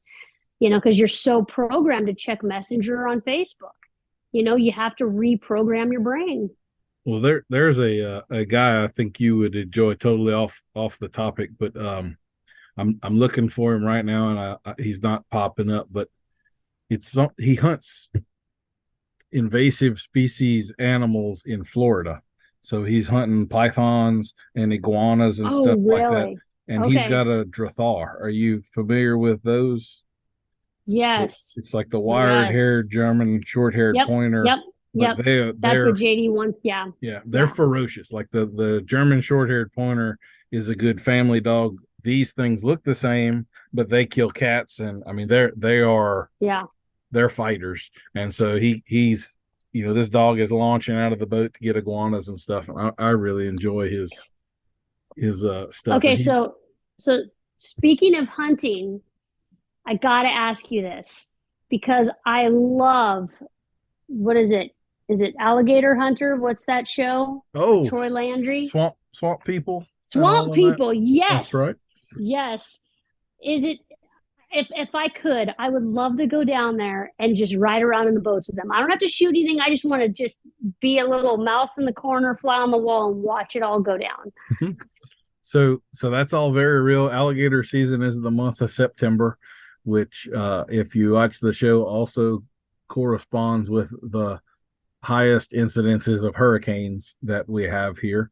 In fact, Gator Wrangler Christy, who was on there years ago, she's kind of a friend, not a real close friend, but she did an expo with us here, and I know her husband and all. And so that stuff's real. The way they hunt them is real. I think they may beef up the drama and maybe make the accents a little thicker here and there than the reality. But most people in Louisiana don't have that thick of an accent. Sometimes when you go to those small towns out in the swamp, they do, but for the most part, Yeah, yeah. not so much. Oh God, JD can do Troy Landry so good. Boy, that's a big alligator. He's pretty thick. There's I know a lot of people down here. Yeah. You would I'd have to go looking for somebody that sounded like him. Most don't, but Oh God. at any rate, yeah, that's where I'm at is just 20 or 30 miles from the Gulf of Mexico. So I'm surrounded by Oh, rice really? and crawfish ponds, and if you go probably 15 miles south of here, you start getting into the brackish water, the intercoastal canal. So there you can catch crabs, and there are alligators just all over the place out there. There's really too many of them. The wildlife. That blows my mind. That just blows my mind that there's that many. Like on one show I watched, he had like 500 tags. That's insane. There's a place where most of that land in the marsh is private land. So there are a few public areas. Probably the best known is what we call Rockefeller Wildlife Refuge, which is a sanctuary. There's no duck hunting or anything down there, but that place you can go fishing blue crab, you can catch shrimp, all sorts of stuff out there, and it's a real popular place. It is. If you're out there for half a day in a boat, it would be nothing to count 100 alligators in that day. I mean, there's too many of them. Jeez. Most of them are small. They're 4 and 5 feet. Like it takes, I think it takes something like 10 years for them to get to 8 feet long. And, yeah. Yeah, but even a 4 or 5 footer would still be a danger to a dog or a small child. So Right. Yeah. if you do go crabbing down there, if you got a 3-year-old kid, you really had better be right on top of them near the water's edge because something could happen. Yeah. Holy cow. So, but yeah, there's tons of alligators around here. There's no question, but they're not. We don't think too much of them. I mean, it's like y'all may see a bear, and for me that would be a highlight of my life, and to y'all that's just a Tuesday. So it's kind of the same deal around here. Well, that's cool. I want to come visit. I want to come see that. Absolutely. We'll take you crabbing or something. I want to come shoot some pheasants. Yeah. So we'll swap out. Yep. It's fun. I don't shoot myself. I just enjoy guiding with my dog and have a good time doing that. And I really enjoy the guys that come out, and most of the time it's retired old men that come out, and they're just a lot of fun, and they've been coming to the ranch for 20 years and they've known JD for forever. And it's just a good fun weekend, and it's a good distraction from the horses for the weekend. The very first time that they came out, I thought I was just going to work horses that day. JD wanted me to come up and meet them all, and I get up there and they strap me with one of those vests to carry the birds, and they just start dragging me along, and they had me carrying birds and packing birds for them. So yeah, it's a good area for that, and and get some good home raised beef. And that was something else I didn't even talk about is like my diet. I have to, at this stage I really have to be careful with what I eat and feeling good. And we don't eat very much processed stuff around here, and we're very fortunate that we're going to eat what we raise. And I've got 34 different food allergies, and so one of my favorite podcasters is Rich Roll, and he's a vegan athlete. And I don't have anything against vegans. Whatever works for you, right? And I thought, well, when you start to listen to how great their life is, doing, not eating meat, first of all, that's, ranch blasphemy, not eating meat. But a lot of the foods on my allergy list are fruits and vegetables, and I'm allergic to every sort of grain.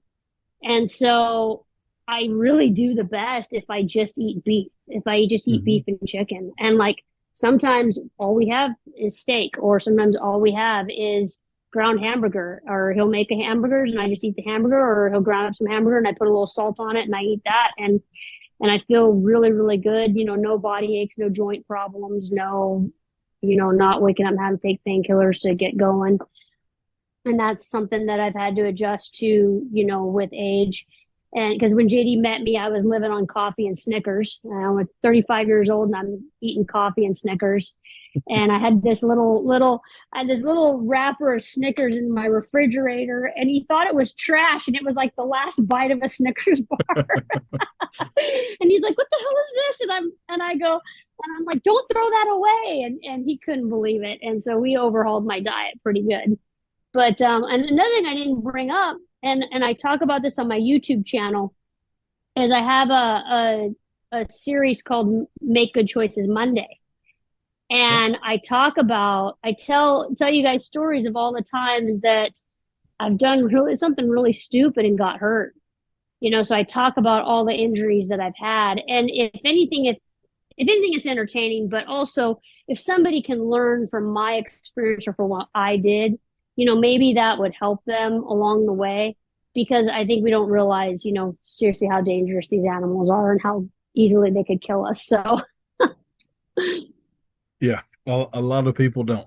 That's for sure. I'm curious, just so I've got you here. I haven't done a ton of safety videos. One of the videos that I did do was on how to mount your horse correctly, and that one has been a pretty good hit on my channel. And one of the things I have always been mystified by is the people that mount at the shoulder, and they kind of turn the stirrup toward them and hop around, yes, and then get yeah, on. yeah. And I've like my experience with horses tells me that standing up there at that shoulder is one of the worst places I can be, because if that horse goes to move, he's gonna knock you right down. How do you feel about that? Because I think that's kind of a staple in your territory up there. So they do it here. I mean, you go around and 75% of the people that are mounting, they mount like that. And I was training for this ranch that's out in Vail, South Dakota, and I've owned several of their horses, and I've rode their stud for them, and I was riding some mares for them, and I finished up with the one mare, and they came out to get them, and they're an older couple, they've got kids that are older than me, and the husband will still ride. Well, actually, both of them will still ride, and the husband came and he went to ride this filly, and he went to mount her just like that, just like what you said. And I go, let me ask you why you do that. And he goes, well, we've just done it for so many years, because a lot of times when we were mounting up to ride was trying to kick us as we were getting on it. And so if we mounted from the shoulder, it couldn't cow kick us when we were getting up on it. And I go, if we're worried about this horse kicking us when we're getting up on it, we're not getting on it. We're not getting on it yet. And so I work really, really hard to teach them to stand still. I mean, obviously for everything, but for mounting. And I use lick tubs, I use mounting blocks, I use the fence, I use all the things, because you never know. Because I have had those injuries where I've had a broken foot or a sprained ankle or something broken, and I had to keep riding, and I needed to get up on that horse, and I couldn't do it from the ground. And so they've got to let me mount them from that spot where, and I like to mount where I'm facing the same direction as they are. So in the event that they do take off, I can either slide out and they keep going, or I can swing my leg up and then bring them to a stop. And that's just riding colts. But by the time they go home, they better stand completely still, because inevitably the person that comes and picks them up, they don't hold on to the reins. They've got to adjust their pants. They've got to, do the little stretch. They can't hike their leg up high enough. They got a bad knee or whatever. So that horse better be able to handle everything. But if I'm going to mount them in the show ring after I've dismounted in a ranch versatility class, I'm standing right next to that stirrup. I'm facing the same direction the horse is. I put my left foot in the stirrup, reach up, and hold my reins with my left hand, and then I'll sometimes grab the pommel or the cantle as I swing my leg over. I have had two different customers. This has been a long time ago, but two different people that came to do their first test ride on their 30-day colt, that put their foot in the stirrup, stepped up there, and sat down right behind the saddle on top of the horse's butt. And it didn't end well for either one of them. But there's just, you can't imagine all the things people might do mountain horse that it's hard to prepare them for. So, I mean, I waller around up there a bunch and all that stuff, but I'm not sitting on their butt behind the saddle, not on a 30-day colt, you know. So the world, it shows you lots of things from time to time. But anyway. Well, y'all check Becky out on YouTube, and we'll of course have links to her website and all of that stuff. And I think this sale in September, if you're anywhere near Missouri, I think you'd be very well advised to head over there and check out their horses, and who knows, maybe let your child do their first auctioneer and bid and all of that stuff and help out a good cause. So, Becky, I sure appreciate you coming on. We'll definitely stay in touch throughout, and it's truly been a pleasure to talk with you. This might be the most training centric podcast I have done yet, and I've kind of really been wanting to do one like this. So thank you for being a part of that. It's truly been a pleasure to talk. Cool deal. Yep, that was a lot of fun. We'll see you next week for another episode of Adult Onset Horsemanship. I've been your host, Daniel Dolphin.